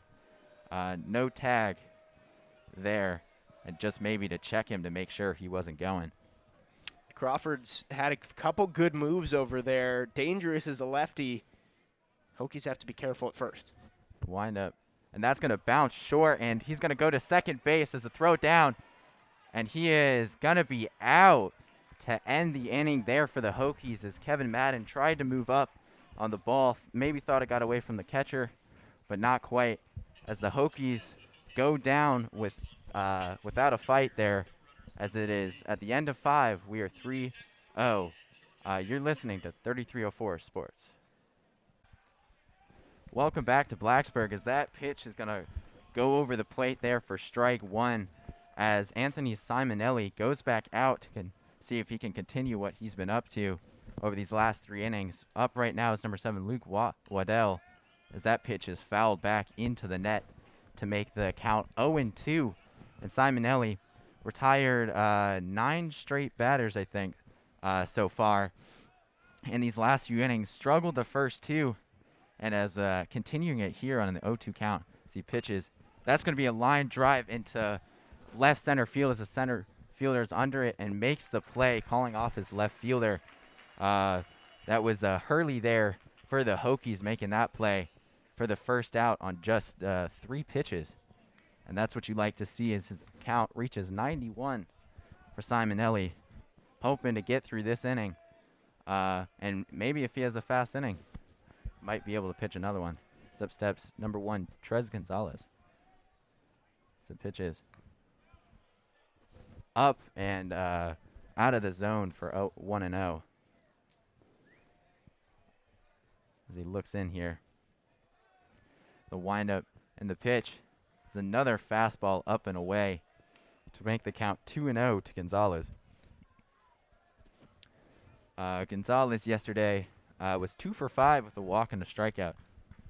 The windup and the pitch. That's a line drive up the middle to the center fielder. Had no chance for the middle fielders there. That's only going to be the second hit of the game. Yeah, and that's a huge hit for them, with Simonelli really in a rhythm for the last couple of innings. With this top of the order coming up in this inning, down 3 runs, Georgia Tech needs to find a way to manufacture some scoring if they want any chance to get back in this game. As Gonzalez leads off first, up now is Kevin Parada stepping in here. It's from the stretch is Simonelli. Wind up. Oh, and that's going to be a fastball up and in to Parada there. Make the count 1-0 with 1 out. Now Coach Fecto wants to have a talk with his pitcher out there. Doesn't look like anybody's warm out in the bullpen, so this should be Simonelli's inning. Yep, a few guys down there just walking around, but nobody warming up or doing anything really. Because maybe they're just thinking about it, just making sure that Simonelli's good as he's approaching almost 100 pitches, currently sitting at 95 for the game. You have 1 out here with a runner on first. The umpire is going to walk out to the mound here and tell them to speed things up. Coach heads back to the first base dugout here, third base dugout rather, for the Hokies. Do we have a? No, sorry. Okay, I thought there was a. There for a second, the umpire motioned to first base dugout. But no. That pitch is going to be a ball for ball 2 against Kevin Parada here. Currently 0-1 on the day. Had a walk and a swinging strikeout back in the 3rd inning. 2-0. As Simonelli looks in. Wind up and the pitch. That's going to be a fastball down and away. Never really was too close, as that's now 3-0 to the Yellow Jackets 3-hole hitter. Yeah, and you want to pitch around Parada a little bit here. Obviously don't want to give him something he can hit, but obviously don't want to walk him either. And that pitch is going to be right down Broadway for strike 1 there, as Parada was probably taken all the way. Never looked like he really wanted to swing at that one. As Gonzalez is leading off first base. Simonelli deals, and that's going to be a little dribbler, but was fouled off of Parada's foot there. So that's going to be strike 2. Yeah, and lucky for Parada that one got him in the box. Would have been an easy double play ball for Madden over at third base, as Parada really never even stepped out of the box. No, he didn't, and unfortunate for the Hokies there, but now a full count as Simonelli has reached his 100th pitch on this one right here. He looks in, wind up and the pitch. That's going to be a foul ball down the third base line, as the third base coach had to duck out of the way, and a coach from Virginia Tech goes running out all the way to short left to go get that foul ball. Showing off the speed out there. As the count remains 3-2. with 1 out and a runner on first base at the top of the 6th. Looks in here, deals. That's going to be a fly ball. Perhaps going to still be in the infield as Kevin Madden calls everybody off and is under it there after moving to his left a little bit to make the play.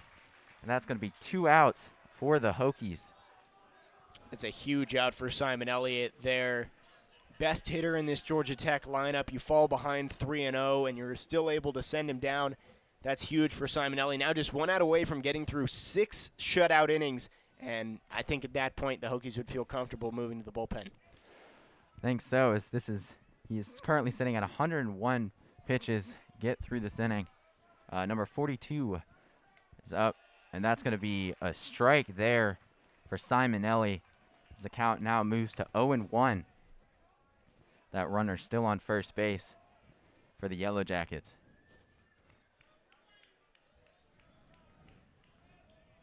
Looking in here, deals. That is a off-speed pitch that dips away from the outside corner. Not able to get him to chase here.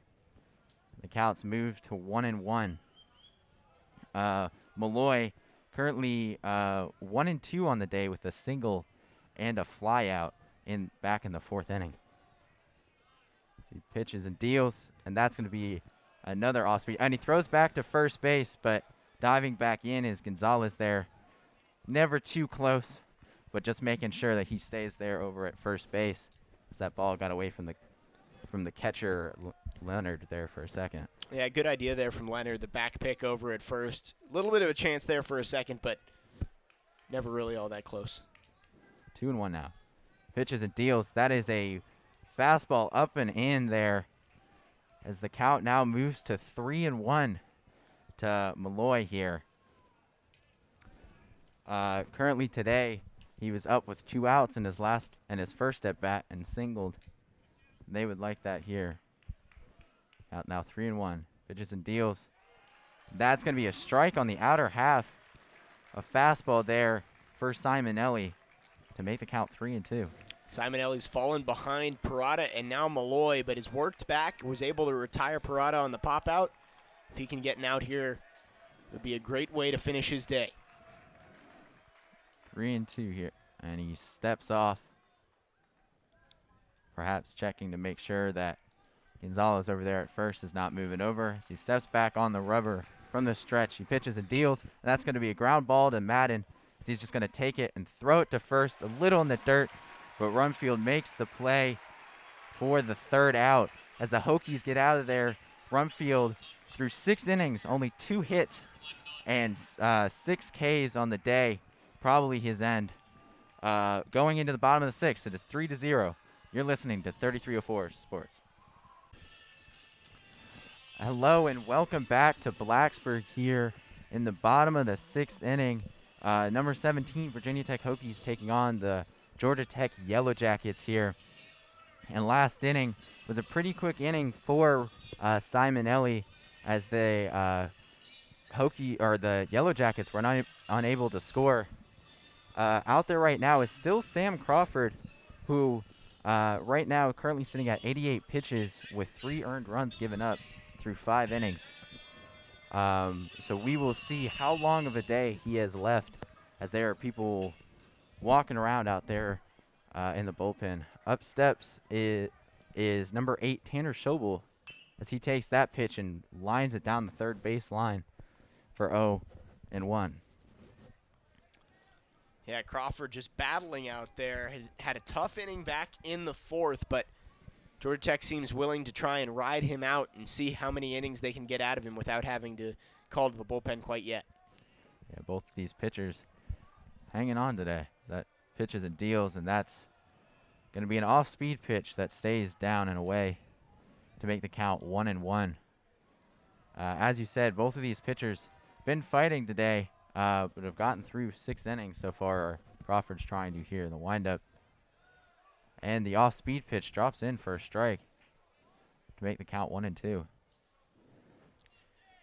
Yeah, Shobel started that big 4th inning with the leadoff double, so Crawford would clearly like to send him down, make things a little bit easier here in the 6th.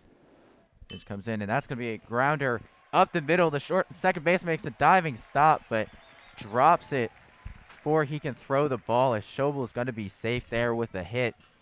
As that was a nice diving play out of Wilhite, but unable to get there. Yeah, I mean, that's a tough play for any second baseman. You're moving away from first base, so you make that dive.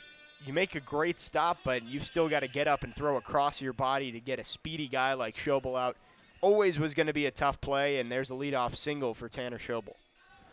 And if you're the Hokies, that's what you want here in the bottom of the sixth. The leadoff single always means good things, and that's what he did in the fourth inning, and they were able to cross two across the plate there. So as number 23 Tanner Thomas steps in, looking to continue that. It's from the stretch is Crawford, and he steps and throws over to first base. As diving back in is Shobel. Nothing doing there. The count is 0-0 here to Tanner Thomas, the Hokies left fielder. From the stretch is Crawford. Long look here. And he steps back and throws over to first base again. Clearly a little worried about Shobel over there at first. Yeah, Shobel's got some speed over there, and you really would like to keep him out of scoring position. Bottom of the order coming up, you can navigate through this, but Shobel being on base makes everything a little bit tougher.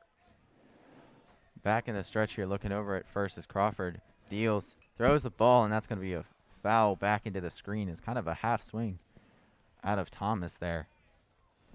Maybe unsure about if he wanted to swing at that one, but made contact anyway. Yeah, those are the worst as a hitter when you don't really go around, but gets a piece of the bat. It counts all the same. The count is now 0-1 to Thomas. Currently 1-1 on the day with a walk and a single.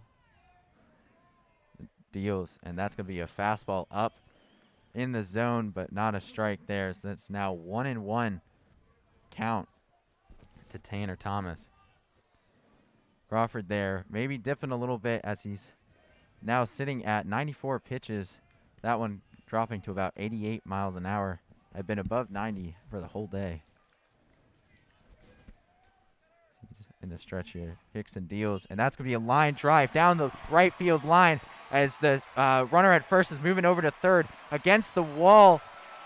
As the throw comes in, he's going to come to home plate, and Tanner Thomas is going to have a triple for his first RBI of the game.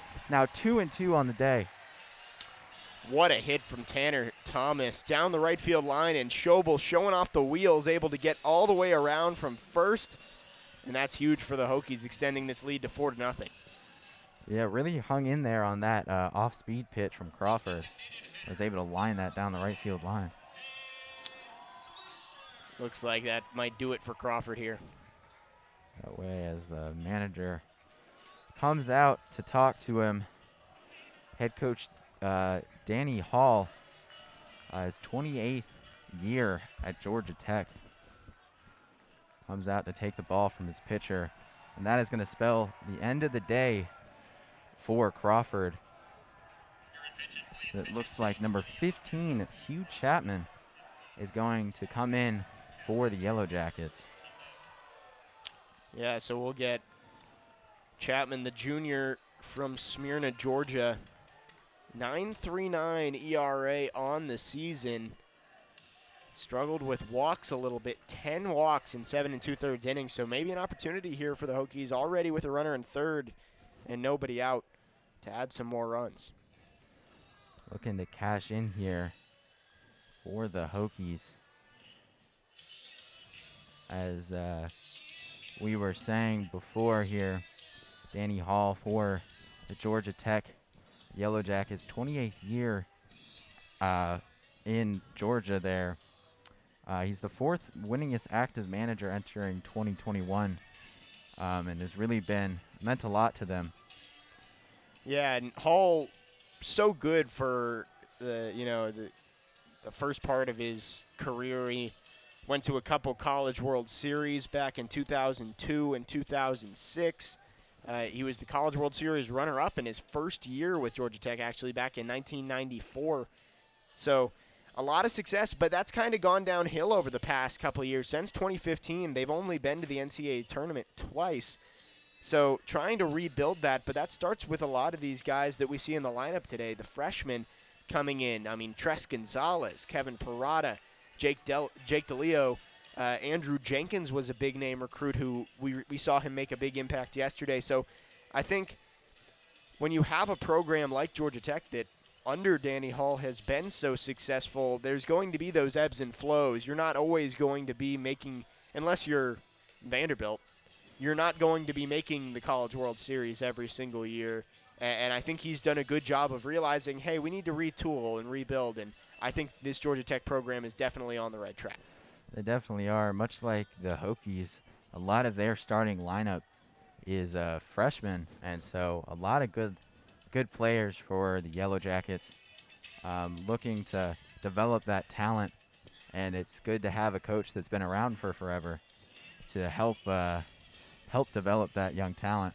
For sure, and Virginia Tech is growing in that way. Coach Jeff in his fourth year finally getting a lot of his own recruits in here, and I think that's kind of been the reason for this steep incline in performance has been some of the performance of these freshmen that he's brought in over the last couple of years.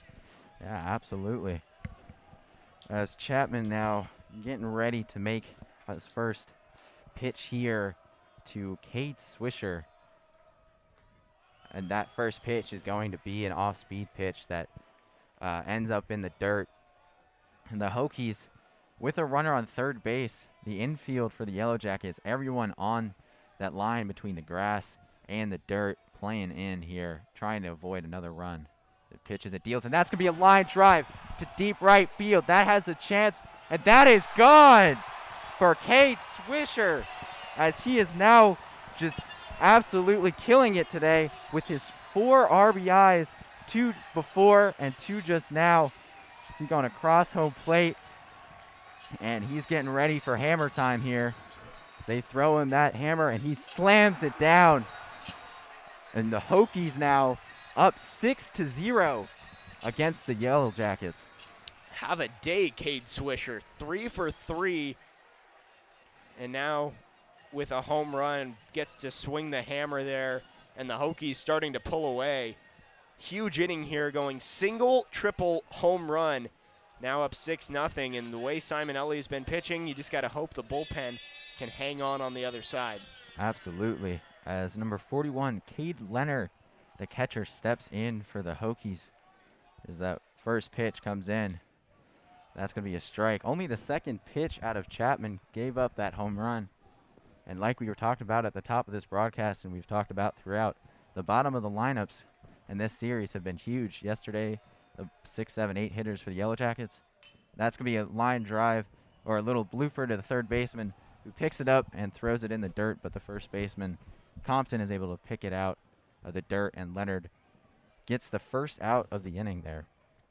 Great scoop from Compton over at third, able to get kind of a backhand pick and able to hold on to that one. Could have been a disaster there when the Yellow Jackets are just in need of some sort of out, some sort of momentum on this side. Finally get one out. Yeah, and that means a lot to Chapman there, as he can kind of now reset with one out and nobody on base. But back to the top of the order for the Hokies here, looking to see if they can continue this rally. You wind up, and he pitches it. Off-speed pitch that kind of gets away from there, up and away for ball 1. Top of the order now. Obviously nobody on, but Hokies could really do some damage and start to put this one away if the top of the order can start to produce.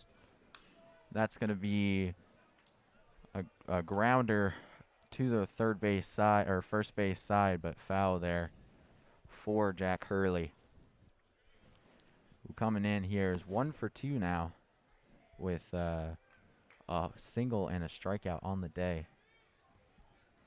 Count is currently 1-1 with 1 out and nobody on. Wind up, and he shows bunt and bunts it, but that one's going to get foul, as maybe trying to surprise the Yellow Jackets there.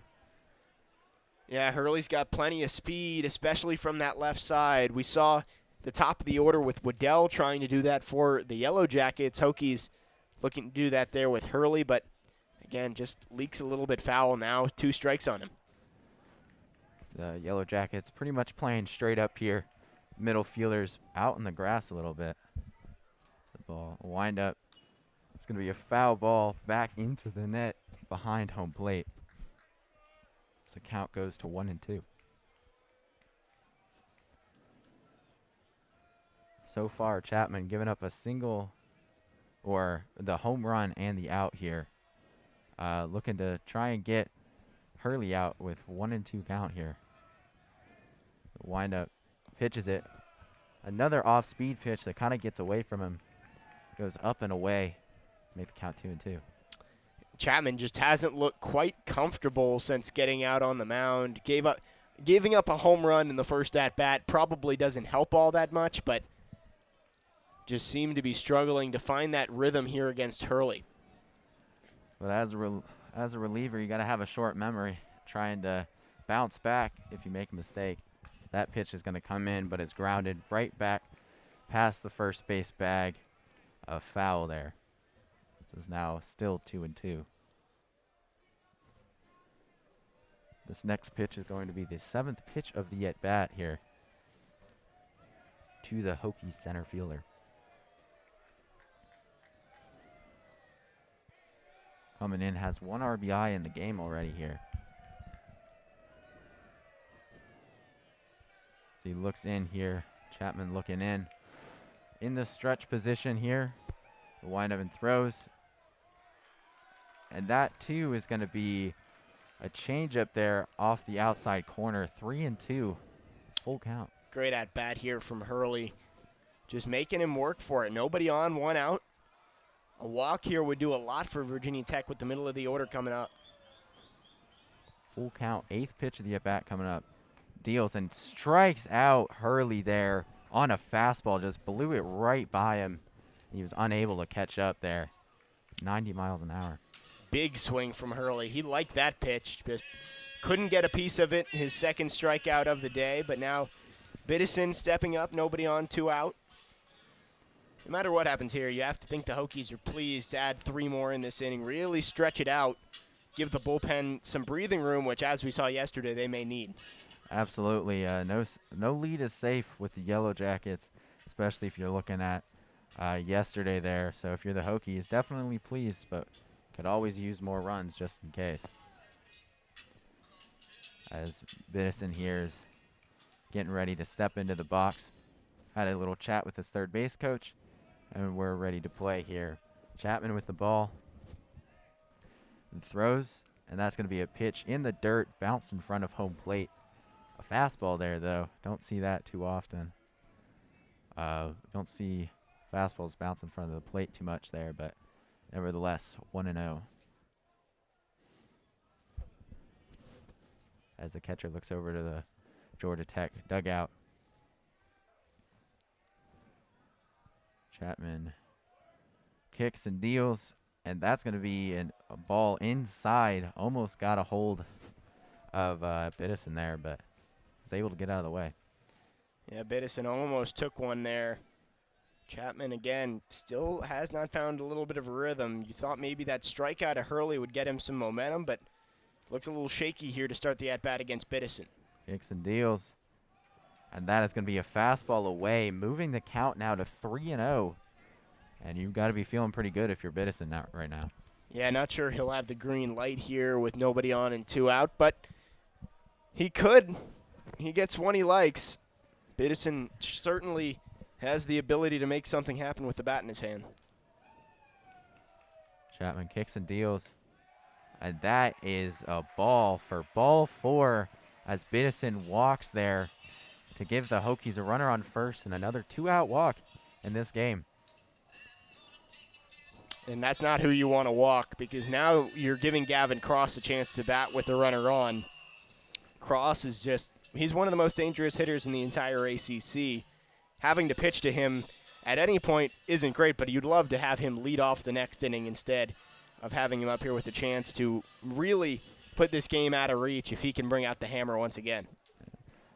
Never want to have runners on base when he's up. As Chapman kicks and deals, and that's going to be a ball outside.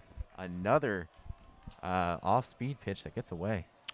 Yeah, again, just hasn't found a rhythm with that pitch. It doesn't seem like he really has been able to snap that wrist and get it to move where he wants it to. It's kind of just hanging up there and staying outside the zone.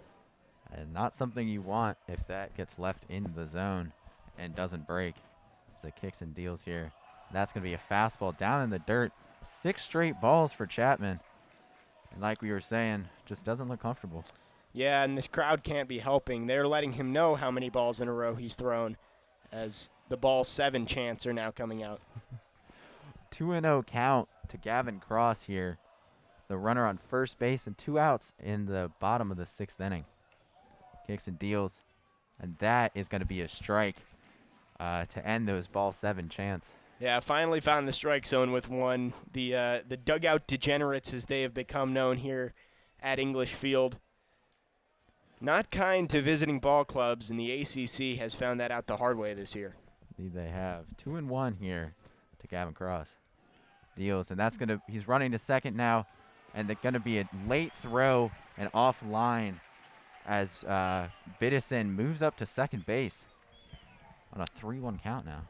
Yeah, throw just snuck up the line there, and now runner in scoring position for Cross with a 3-1 count. Not what you want here, as Cross is always a threat at the plate. And it looks like something you will see is they have shifted the third baseman back a little bit. He was playing almost at shortstop before that steal, but now with the threat of the runner moving up to third, he's moved back over, closing that gap down the third base line. 3-1 count here. Throws. And that is going to be the off-speed pitch that he's been trying to throw. And on that one, he's able to catch the corner to make it a full count. Yeah, Cross obviously looking fastball there because he hung that curveball right down the middle. If Cross was sitting on the curveball, he probably could have sent that out of here. A full count now with 2 outs and a runner on second base for the Hokies. Chapman has the ball. The wind up, and he throws. And that's going to be an off-speed pitch that Gavin Cross fouls into the ground, comes back up, and hits him a little bit. See, he's holding that left arm. But he seems okay now. Just taking a minute to work it out. Like you said, third baseman moved over to third base, but now there's a huge hole where the shortstop typically is, as 3 men are on the right side with the second baseman out in short right field.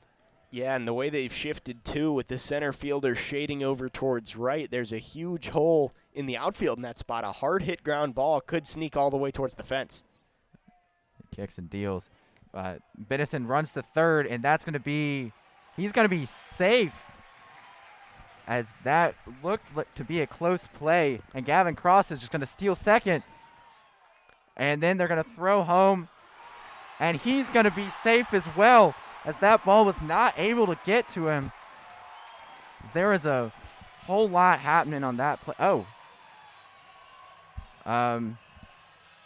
Looks like there's a little bit of confusion here. So the second base umpire called Cross out at second, but the throw came home and they said Biddison was safe. The out at second should have ended the inning, so now Coach Sheff wants to talk. They may head to the replay monitor. Gavin Cross is asking them to, because he's out at second base. If he is safe, then the run counts. Okay. If not, then the inning is over, and they would wipe that run off the board. Yep, and it looks like they're going to take a look at it here. What happened was it was ball 4 to Gavin Cross, and Biddison went to steal third, and they threw the ball over to him, and he was safe, and Gavin Cross went to first on the walk, and then realizing that nobody was paying attention, tried to steal second. And that's where the confusion is, as second base umpire called him out, and Biddison went home when they threw it to second base to try and get Cross. And he was ruled safe at home. So it's a question of if at second base Cross is out or safe. And if he is out, then the run does not count. Cross was asking them to go to the headsets before the call was even made. The second baseman hadn't even called him out yet, and he was asking him to go to the headset. He knew that he was safe, and if we take a look at the replay here, maybe we can get a look. Throw is in time. Oh, that's so close. It's going to be a close play there. Tag is right on the left arm of Cross. Does he sneak the hand in before, though?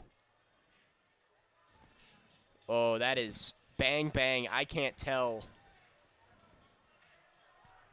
Which makes you think they may just stick with the ruling on the field, which is out at second base.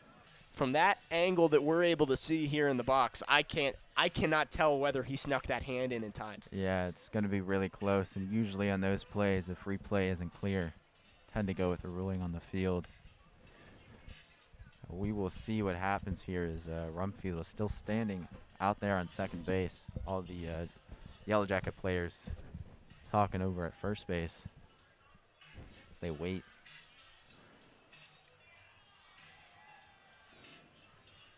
Here they come.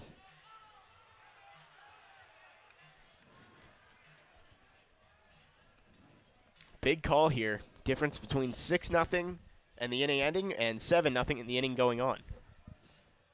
And he's out. So that is going to end the inning for the Hokies as they almost had a big heads-up play there. Very aggressive base running like we've seen all game, but does not work out in their favor in this case. So that is going to end the inning. However, the Hokies score 3 runs on the 2-run bomb, and it is now 6-0 through 6 innings. You're listening to 3304 Sports. Hello and welcome back to Blacksburg, Virginia. Going to the top of the 7th, it is 6-0 Virginia Tech over the Georgia Tech Yellow Jackets. And coming in for Anthony Simonelli is Graham Fearved for the Hokies, the sophomore out of Virginia Beach. He comes into this with a 4.66 ERA and 9.2 innings.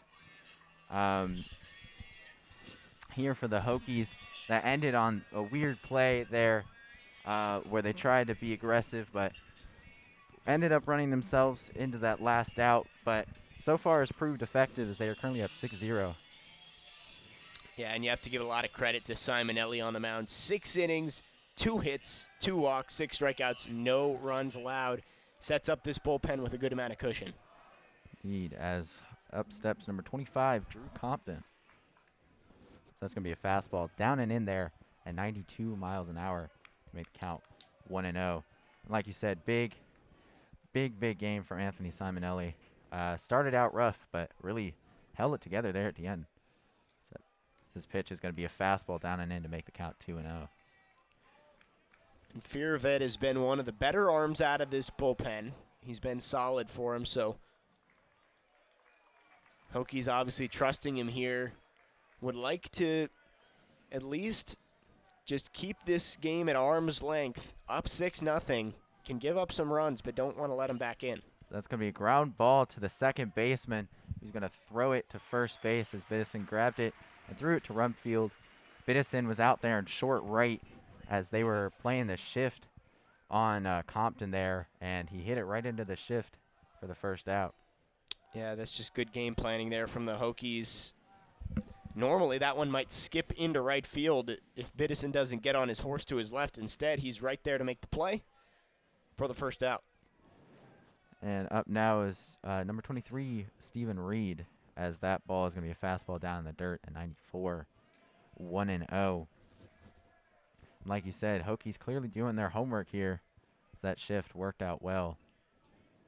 The right fielder, Stephen Reed, 0-2 on the day, as that's going to be a fastball from Fearved to make the count 1-1.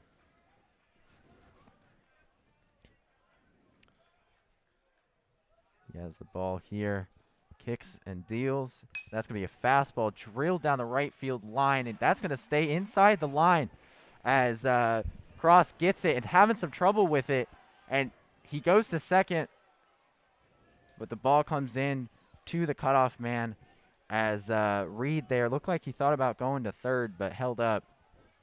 And there's going to be a runner at second with 1 out for the Yellow Jackets. Yeah, that's a big hit there for Reed, able to jumpstart this Georgia Tech offense that really hasn't had much to cheer about since the early innings. Now the bottom of this order getting an opportunity. We mentioned it that yesterday Reed, Delio, and Jenkins were all catalysts for this team. Let's see if they can do it again. As DeLeo is up here now, the left fielder for the Yellow Jackets. That's going to be an off-speed pitch on the inside corner. Very nice pitch out of Fierved. Made count 0-1. So the catcher is going to come out and talk to Fierved. Yeah, I wonder if Leonard and Fierved not quite on the same page there. Pitch ended up being for a strike, but just want to make sure that communication lines are good and they don't make a mistake that actually does end up hurting the team.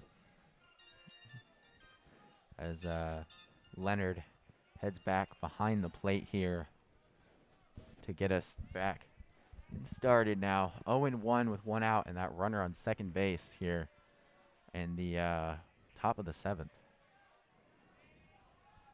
So he kicks and deals. That's going to be a fastball that just misses the corner there. Maybe thought he had it, but it's going to be ruled a ball. It's going to be now 1-1 to the Yellow Jackets left fielder. Just nibbled at the corner there. Thought maybe he caught a piece, but just missed. Greg Howard says ball 1. It looks back to second base here. Kicks and deals. That's going to be an off-speed pitch that is swung at by DeLeo there. Maybe thought he had it, but was way out front. Make the count 1-2. Great pitch from Fiervid there. Gets him fanning out in front, and now he's in control. An opportunity to take a next step towards getting out of this jam. The 1-out double puts you in a tough spot, but a strikeout here would do a lot to helping you out. So he kicks and deals here. That's going to be another off-speed pitch, but that bounces in front of the plate as Leonard makes a nice stop to keep it in front of him, and keeping that runner at second base. Don't want to give them any extra bases here in this one. So it is now 2-2 with 1 out and runners on second base. As Fierved is looking in. From the stretch here. Kicks and deals. That's going to be a fastball off the corner of the plate. Not quite able to get there. As now the count goes full to the Yellow Jackets left fielder. This is a huge pitch here. Fierved trying to work out of this jam. Really would like to avoid a walk, especially with Jenkins coming up next, who had so much success yesterday. 3-2 count. That's going to be a strike 3. Catches him looking on the fastball in the corner. Very nice pitch out of Fierved. Clearly DeLeo thought that was going to be a ball. But nonetheless, that is a strike. And there are now 2 outs. He was about 4 or 5 steps down the first baseline before Howard pulled the trigger. Great pitch there from Fierved. Catches the outside corner. And now in a good spot, just 1 out away from hanging another 0.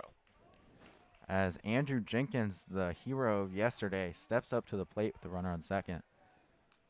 And that ball is going to be off the corner for ball 1.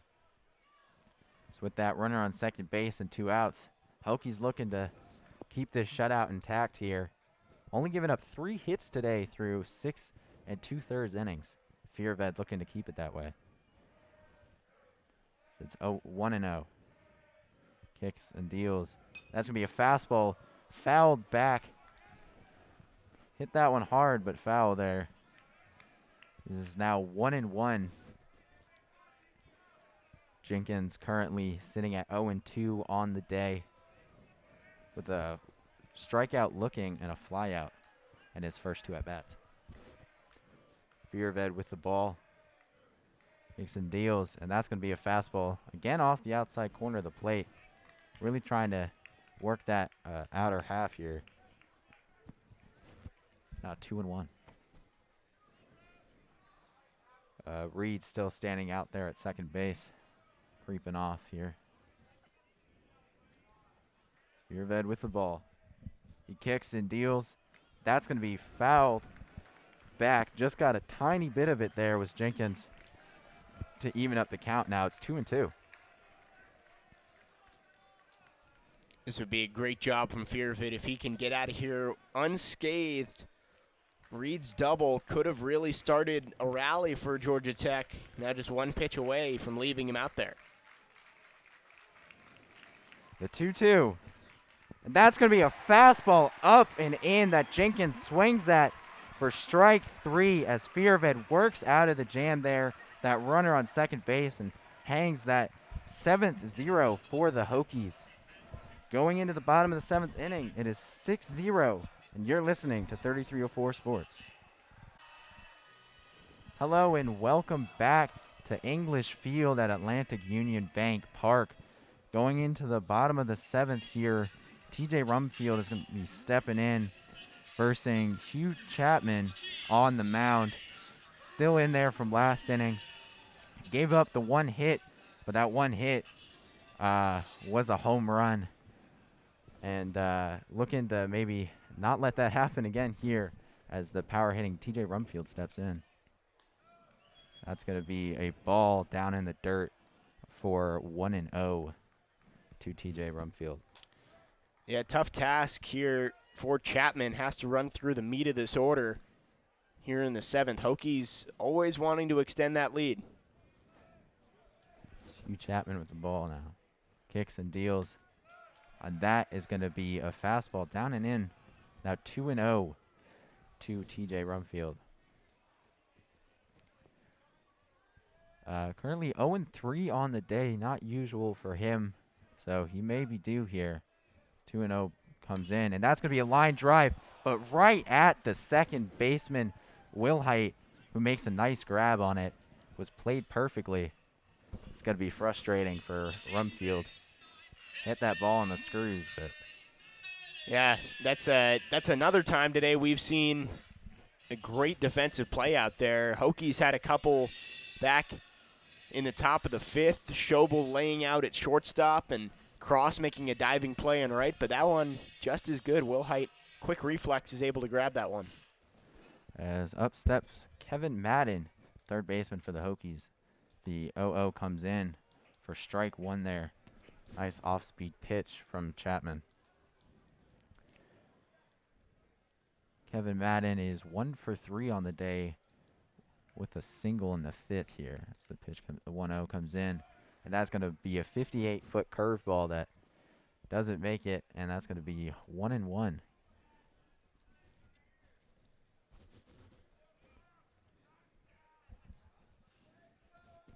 As here is the 1-1, 1 out, and the shortstop playing back in the grass there. So is the second baseman. Hugh Chapman kicks and deals. That's going to be a fastball. Blew it right by Madden there. So count goes to 1-2. 90-mile-an-hour fastball up and in. Wasn't able to quite get to it. He's now looking to protect here. As Chapman has it here. Kicks and deals. That's going to be a little blooper to short left as the shortstop Waddell is under it and makes the play, backing up there to make a nice play in short left. And Chapman really seems to have settled down after giving up that home run to start his afternoon, but now you face the part of this order that's done all of the damage. 7 of the Hokies' 10 hits coming from the 6, 7, 8 hitters, and 5 of the 6 RBIs, similar to what we saw from Georgia Tech yesterday.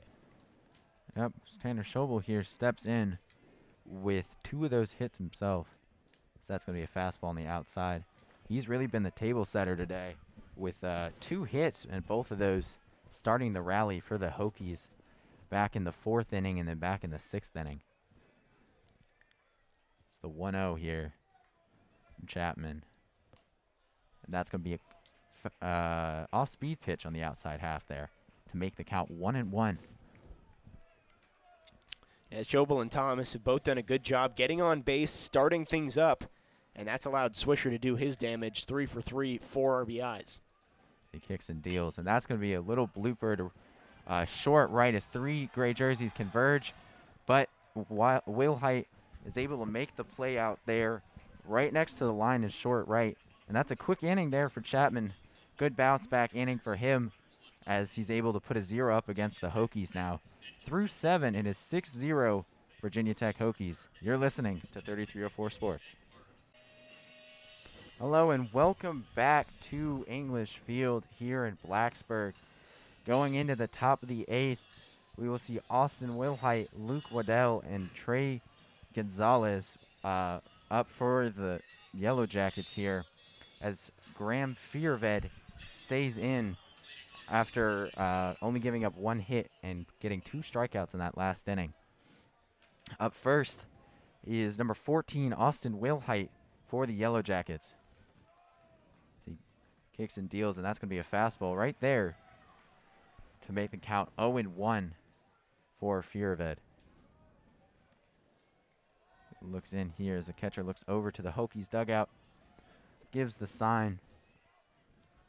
Fearved looks in, kicks and deals. That's going to be a curveball that Wilhite swings at and misses to make the count 0-2. That was a curveball that just broke away from the plate. It was a very nice pitch from Fearved. Now 0-2. Kicks and deals. That is going to be a ball. 1-2. However, the fans here at Atlantic Union Bank Park did not like that call. No, Leonard tried to frame it, but just off the outside corner. Good pitch there from Fearved. Kicks and deals. And that pitch also close, and they appeal down to first on the check swing, but he says he did not go, as it's now 2-2. 2 close pitches, but Fearved unable to get the call. Yeah, I think that was the right call, too. Didn't look like the bat went across the plane. Very close, but a good job by Wilhite to pull it back. Fearved deals. That's going to be strike 3 on the corner, finally getting that pitch that he wanted, but that one's on the outside corner there for a fastball to strike out Wilhite looking. That is his 3rd strikeout and just 4 batters faced. Yeah, great job from Fearved there. He struck out 3 in a row now. But here's the tough part. You got to face the top of the order one more time to put this game away. Lots of cushion, but dangerous hitters coming up, starting with Waddell. Top of their lineup, he deals, and that's going to be a foul ball back out of play here at English Field. Count now 0-1 with 1 out. Luke Waddell here, 0-3 on the day. Not doing his job as the table setter, but if he can get the Yellow Jackets going, we'll see here, as that's going to be a curveball that isn't quite able to break in on the corner. Again, the fans here not liking that call. Strike zone all day for both sides has been a little bit tight. Doesn't seem like the corners are getting called quite as much, but it's been even on both sides. 1-1, and that's going to be a pitch on the inside there. Off-speed pitch that isn't quite able to hit the zone for 2-2 against Luke Waddell. Fearved here looks in and is set from the stretch. Kicks and deals. That's going to be a fastball that is fouled back as well over there into the left field seats. And young fans converging on the ball there to grab it. Yeah, there's a group of about a dozen kids down that left field line. They're chasing every foul ball. It's now the 2-2 here. Kicks and deals, and that's going to be a fastball up and out of the zone. Unable to get the call there. 3-2 with 1 out. Another full count here today. Huge pitch coming up. Waddell's got speed, so you put him on first. Opportunity for him to steal a couple bases. And that is a very close pitch that does not get the call there. And he walks Luke Waddell. Up next is Trey Gonzalez. Yeah, so Gonzalez now followed by Parada and Malloy. Fearved's got to be careful here. Just got to try and get 1 or 2 more outs here, and then hopefully Hokies can bring in their closer for the 9th. The first pitch comes in, and that's going to be a strike there for strike 1 for Fearved. The count goes to 0-1. Out there on first is Luke Waddell. 93 miles an hour on that last pitch. As Fearved looks in, kicks and deals. That's going to be a breaking ball that kind of gets away from him a little bit, up and away. Doesn't ever really tempt the zone on that one. That's going to be 1-1 now.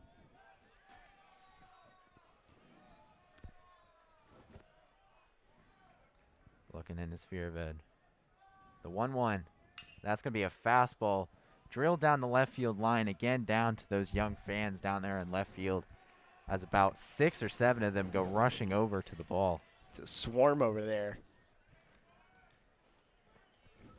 And just as the sun's peeking through the clouds a little bit here, it's been a cloudy day so far, around 60 degrees, but peeking out here as the 1-2 comes in. That's going to be a drilled down the left field line. Is that going to stay fair? It is not, as Thomas made an attempt to get there, but it was just out of his reach, tailing away from him.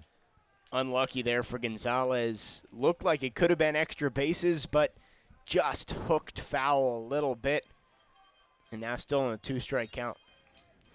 And if you're Fear of Ed, you know now that he's got a little bit of a beat on your pitches here, so you want to be careful not to let him really drive this one, as Gonzalez is a very dangerous hitter. This is now 1-2 still. That runner out there on first.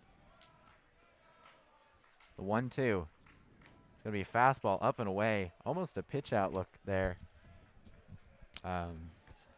Make it 2-2. Yeah, I think that might have been a pitch out. Waddell dangerous over at first, always a threat to steal, so I think that might have been it.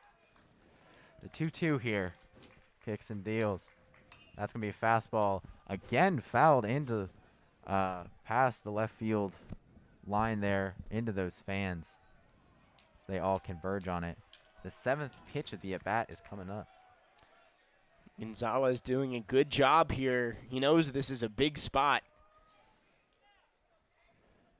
The count's now 2-2 with 1 out. 2-2.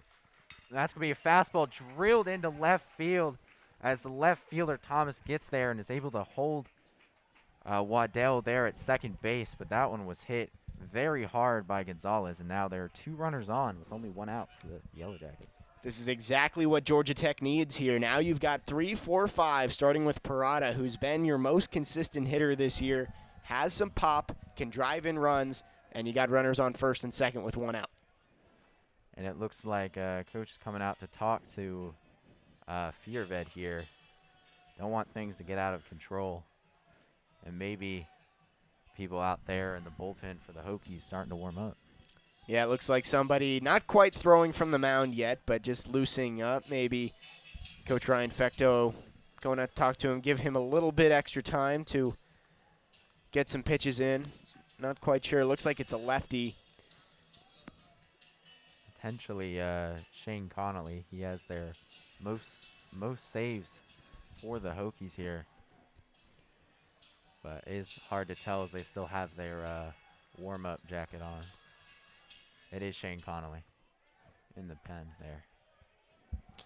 Connolly stepped in as a starter, too, at one point. One of the more consistent pitchers the Hokies have. Maybe going to ask him to get more than 3 outs if things get a little dicey here in the 8th.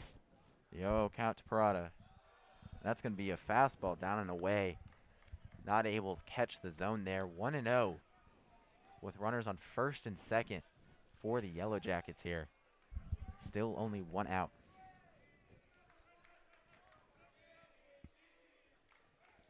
He has the ball here in the stretch, kicks and deals. That's going to be a fastball fouled straight back into the net to make that count 1-1.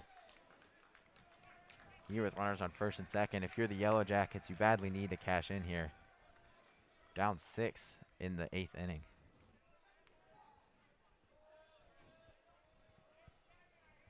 The 1-1 count as Fearved looks in. From the stretch. That's going to be a strike right there on the corner. Very nice pitch. And out here would be huge against Parada. Fearvid knows that only gets tougher as you move through this order, so needs to make sure he maybe tries to get him to chase here. Don't give him something he can hit with 2 strikes. 1-2, the long look in here. He's set now. From the stretch, kicks and deals. That's going to be a fastball fouled up and out of play here. The count's going to remain at 1-2. As these Yellow Jackets putting together those long at bats like they have all afternoon. Yeah, they've been tough to send down. Fearvid's already thrown 40 pitches in just an inning and a third. As the 1-2 kicks and deals. It's going to be off-speed pitch, grounded to the shortstop who gets it to second base and throws to first base. The double play for the Hokies to get them out of the inning. That is huge for Fearvid as it went Shobel to Biddison to Rumfield to end the inning. As we go to the bottom of the 8th inning, it is still 6-0 Hokies. And you're listening to 3304 Sports. Hello and welcome back to English Field at Atlantic Union Bank Park. The Virginia Tech Hokies are currently taking on the Georgia Tech Yellow Jackets here. It is 6-0 going into the bottom of the 8th inning. Out there still is number 15, Hugh Chapman. 2 full innings here and gave up that bomb to Cade Swisher but on his second pitch. But since then has really settled in, has held the Hokies scoreless. Yeah, Chapman's settled down, but this is the part of the order that got him the last time. Thomas, Swisher, and Leonard. The bottom third of the order has been great today. Thomas tripled his last time up. The first pitch comes in, and that bounces inside as the count now goes to 1-0. Thomas now 2-2 on the day with a walk, a single, and a triple. So he hit that ball down the right field line, scoring a run back in the 6th inning. The 1-0. It's going to be a fastball that there was a big hack there from Thomas. Thought he had that one, but was not able to catch up to it. As the count goes to 1-1. Thomas batting .300 on the year right now. He faces Hugh Chapman. It's the 1-1. It's going to be a fastball or an off-speed pitch, rather, that stays off the outside and is now 2-1 to Tanner Thomas. Hitters count here. You gotta, if you're Thomas, feeling pretty decent right now. The 2-1. Kicks and deals. That's going to be another bouncer inside there as the count now goes to 3-1 to Thomas. Good job by Thomas here working the count. You've got the hot guy on deck. 3 for 3 with a home run today and 4 RBIs. So just putting him up there with a runner on base is always going to be a good thing. The 3-1 is going to be another pitch on the inside that's too low as Thomas gets his second walk of the day. In this bottom of the order, just providing issues for the Yellow Jackets. Yeah, it's strange when that happens. I mean, it happened yesterday for Georgia Tech. Now it's happening to them. Sometimes you just need those guys who aren't typically your big-name guys, the Gavin Crosses, the Nick Biddisons, and the TJ Rumfields, who are combined 1 for 10 today.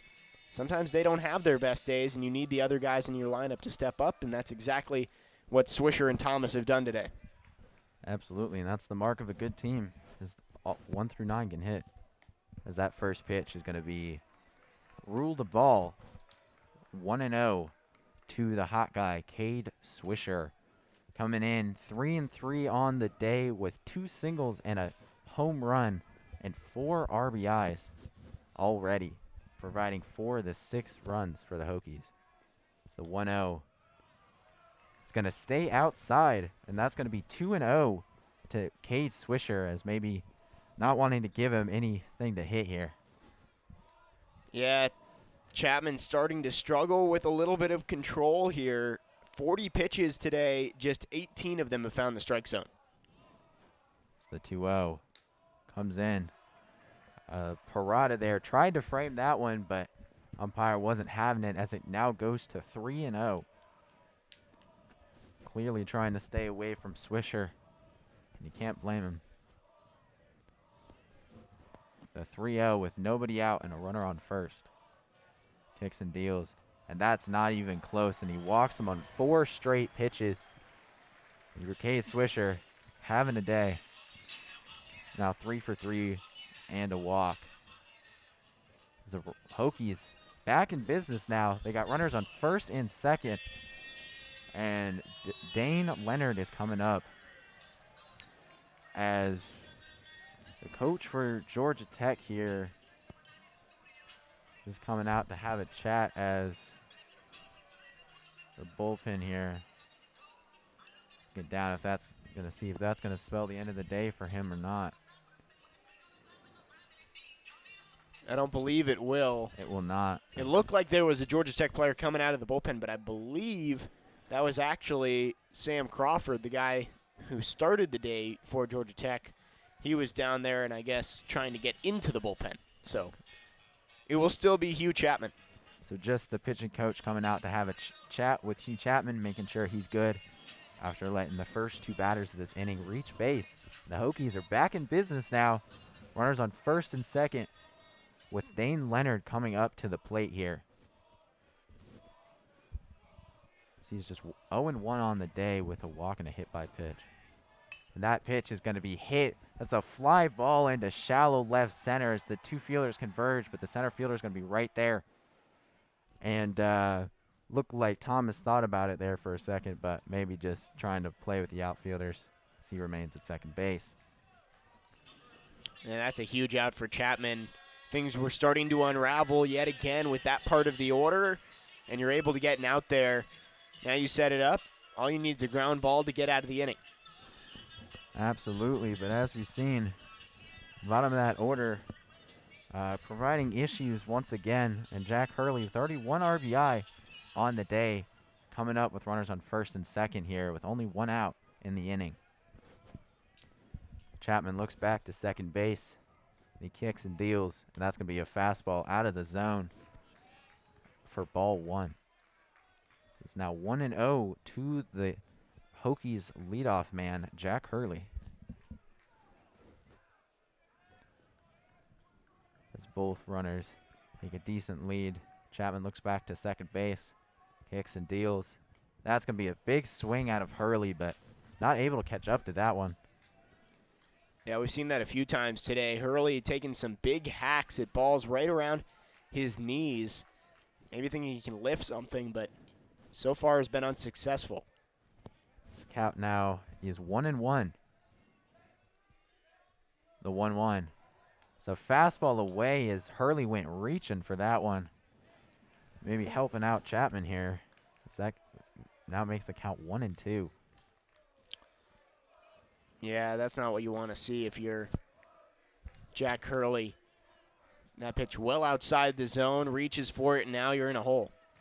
So now count is 1-2 with runners on first and second.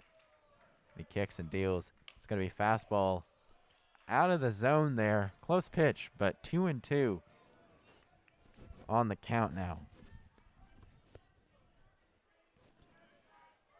See, as Hurley kind of gets adjusted there, adjusting his batting gloves and steps back into the box now. Catcher putting down the signs. The long look here for Chapman. Kicks and deals. That's going to be a foul back into the net by Hurley. Staying alive here. Keeping the count now 2-2. Yeah, not a great start to this at-bat with 2 maybe ill-advised swings from Hurley, but he's done a good job working his way back in it, staying alive. Let's see if he can get a pitch he likes here. That runner still out there at second base. A runner on first base. It's now 2-2 as Chapman steps off. Maybe making sure that nothing's up there with Swisher out there on second base. He looks back to second, kicks and deals. That's going to be a foul ball back into the net again there for Hurley. Staying alive, making this an at-bat. Good at-bat here from Hurley, continuing to work.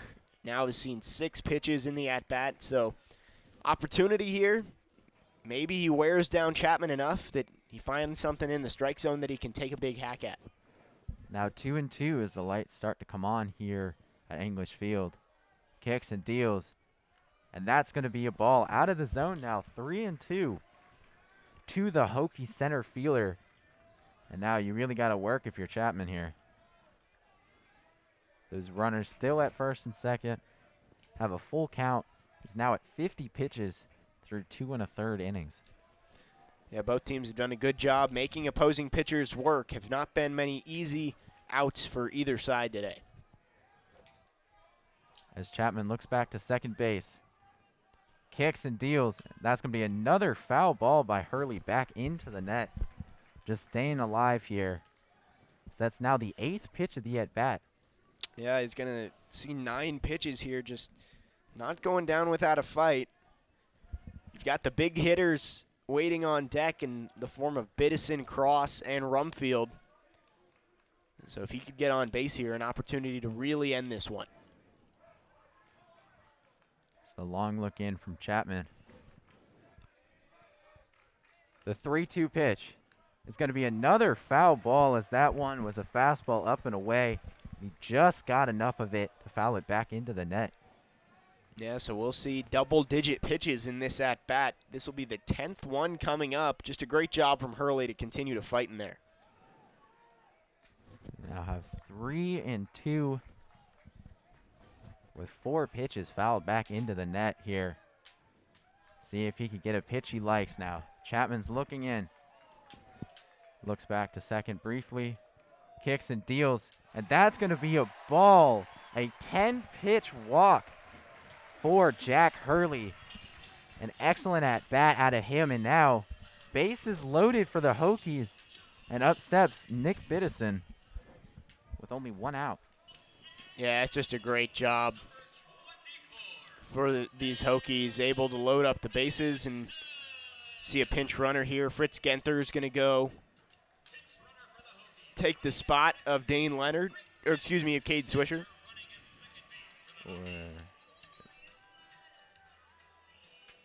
Yep, and it looks like the coach for the Georgia Tech is coming out. Is that going to spell the end of the day here for Chapman? And it is, as that's going to be it for him. Loads the bases and only 1 out as he comes back to the dugout. And we are going to see a new pitcher for the Yellow Jackets.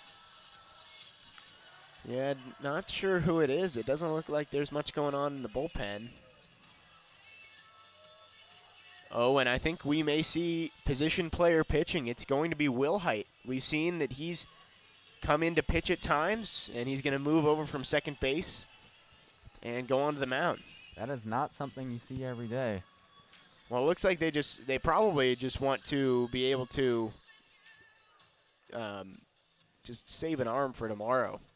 Just need to get 2 more outs here. Not let the damage be too bad. And come back tomorrow, and you come back and you have that extra bullpen arm available to you. Could be the difference between a series win and a series loss. Down 6-0 here. Not looking too good for you. Bringing in a guy like Will Height who has experience pitching, but obviously probably not one of your guys that you're going to lean on. This is a good move, I think, from Danny Hall. Yeah, absolutely. Trying to limit the damage if you can. And see what you can do about the Hokies here, as he's going to come in and to replace him out there at second base is going to be,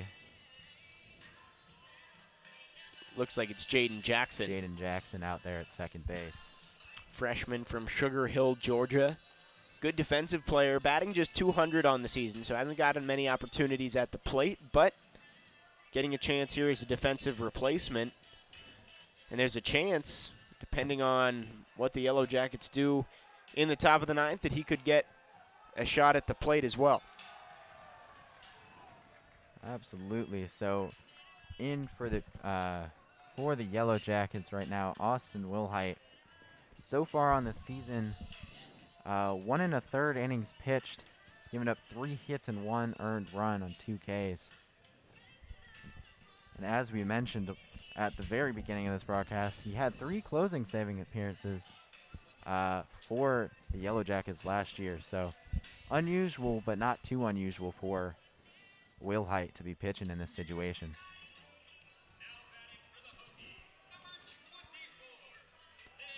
So Biddison gets a chance here. If you remember, he is just one of 2 Virginia Tech Hokies to hit 2 grand slams in one season. He did that 2 years ago. Now he has an opportunity to hit another one here, bases loaded and just 1 out. As that's going to be a drill to left field, but that's going to be caught by DeLeo. But the third base runner is going to come in and score, as that is going to be Tanner Thomas coming in to score for the Hokies on the sac fly by Nick Biddison there. Yeah, Thomas scoring for the 4th time today. He's gotten on base 4 times. He's scored 4 times. Really huge game for the Hokies senior. Absolutely now, and as the ever-dangerous Gavin Cross steps up to the plate. 0-3 on the day with a walk, but never want to go easy on this guy. Batting .410 even with that 1-3 outing today. That's going to be fouled back there as the count's going to go to 0-1. There are runners on first and second here with 2 outs in the bottom of the 8th inning. The Hokies are currently leading 7-0. They have 10 hits on the day to the Yellow Jackets 4. He steps back in here.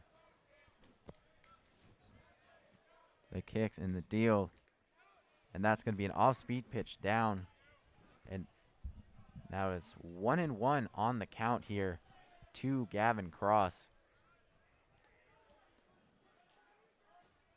The runners on first and second. They've shifted on Cross as they have all game.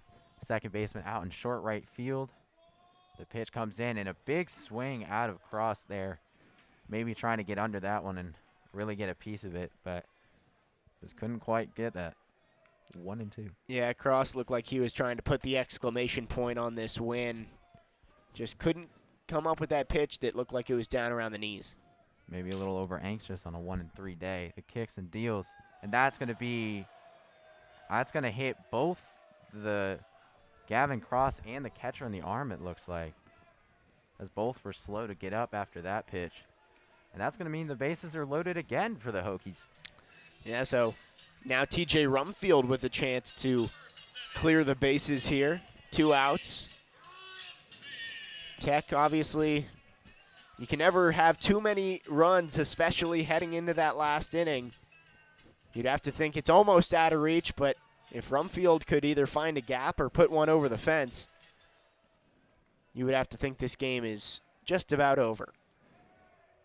The bases are loaded. The 0-0 count to Rumfield. And that's going to be a ball there. Being a little bit patient compared to the last 2 hitters against Wilhite. Both were swinging on that first pitch, but here, letting that one go as it's now 1-0. Bases loaded and 2 outs. Kicks and deals. That's going to be another pitch down in the dirt. 2-0 to TJ Rumfield. And not a position you want to be in to if you're Wilhite here. Not at all. I have been impressed with Parada behind the plate, though. He's proven he's a very good defensive catcher. Another one in the dirt there that he just scooped up, kept the runners where they were. He's going to kick and deal, and that's going to be a grounder into the shift as the second baseman gets up and is just able to throw the one-hop bouncer to get the Yellow Jackets out of the inning. There's a little bit of a tough play for him. He went sliding, picked it up, and got it to first base in time as the Hokies are able to pick up 1 run on a couple of hits. It is now 7-0 as we go into the top of the 9th inning. You're listening to 3304 Sports. Hello and welcome back to English Field at Atlantic Union Bank Park. Here at the top of the 9th inning, the number 17 Hokies are currently up 7-0 as this is the last chance for the Yellow Jackets here as Graham Fearved's going to look to finish this one out for the Hokies. And you got to think 7 runs in 1 inning might be hard, but if you're the Hokies, you want him to have a nice quick inning, so you only use 2 pitchers here today and get yourselves out. Yeah, that would be ideal here. You can save your closer, Shane Connolly, for tomorrow and what is going to be a huge rubber match for both these teams. As that first pitch from Fearved is going to be ruled strike 1 as the top of the 9th starts off with a strike to Justin Henry Malloy. This is now 0-1. The pitch here. It's going to be fouled back straight into the net. 92. from Fearved there. So the count now goes to 0-2. He looks to get a quick out in Justin Henry Malloy. Looks in here. The 0-2 pitch here. Kicks and deals. That's going to be a waste pitch there out in the dirt, but never really had a chance. He just looked that one in. It's now 1-2. Yeah, you want to get guys to chase on those 0-2 pitches, but at least make them think about it there. There was no chance Malloy was swinging that one, bouncing short of the left-handed batter's box. He's standing in the other side on the right. As Malloy looking here, Fearved has the ball, he kicks and deals. That's going to be a fastball, blows it right by him as Malloy strikes out for the first out in the top of the ninth, and that is just what you want if you're Fearved. Fourth strikeout of the day for Graham Fearved, picking up right where Simonelli left. Now 10 guys sent down on strikes between the two of them on the day. As up next stands number 25, Drew Compton, who's 0 for 3 on the day for the Yellow Jackets. Fearved set, pitches, and that's going to be a fastball that is fouled way back out of the stadium here. As the count goes to 0-1. As Compton readjusts his batting gloves there and stands in. We got the shift going on here with the second baseman out in short right. That's going to be a off-speed pitch that Compton fouls back into himself. That's going to be 0-2. Yeah, the shift here, Kevin Madden playing basically shortstop out there and 3 players on the right-hand side against Compton here. He stands in. Kicks and deals, and that's going to be an off-speed pitch that he can't quite snap down enough. Gets away from him a little bit. It's going to be 1-2. Not a terrible pitch there with 2 strikes. No, that was a good idea there. Curveball outside. Maybe you think hitter might think it's going to come back and catch that corner. As the 1-2 pitch. It's going to be a fastball that he drives to deep center field. Hurley back on it and is under it and makes the play on the warning track there. Hit very hard by Compton, but just not quite enough under it. Hokies just 1 out away here from evening up this series. Brian, it's going to be a big game tomorrow. Winner really putting themselves in the driver's seat when it comes to the ACC Coastal. Absolutely. It's going to be a big game, and they've set themselves up here, dropping the first one, the Hokies, and then picking up the win most likely here in this one. Going to set up a very big rubber match in that third game tomorrow as Stephen Reed steps in. The 0-0 is a fastball in the dirt that gets past Leonard there. Count goes to 1-0 with 2 outs here. Top of the ninth. Still some daylight here as the Hokies look to close this one out. It's going to be a fastball that's fouled straight back over the broadcast booth here. Make the count 1-1 to the Yellow Jackets right fielder. Now 1-1. Stephen Reed sits 1-3 on the day with a double. Fearved kicks and deals. That's going to be a fastball that's, again, going to be fouled back right over our heads here and land actually on top of the broadcast booth. So we heard that one. You could hear that one on the roof. Hokies 1 strike away now. Crowd getting into it. Everybody standing up here, clapping to have Fearved close this one out. This is now 1-2. 7-0 Hokies, 2 outs. And that's going to be a waste pitch there. Changeup bounced up to the plate, 2-2. The fans still standing up here, getting into it, trying to get a big win here for the Hokies, cheering them on. It is 2 balls, 2 strikes, 2 outs. Kicks and deals. And that's going to be strike 3 to end the game as he caught him looking there as the Hokies go on to win this game 7-0.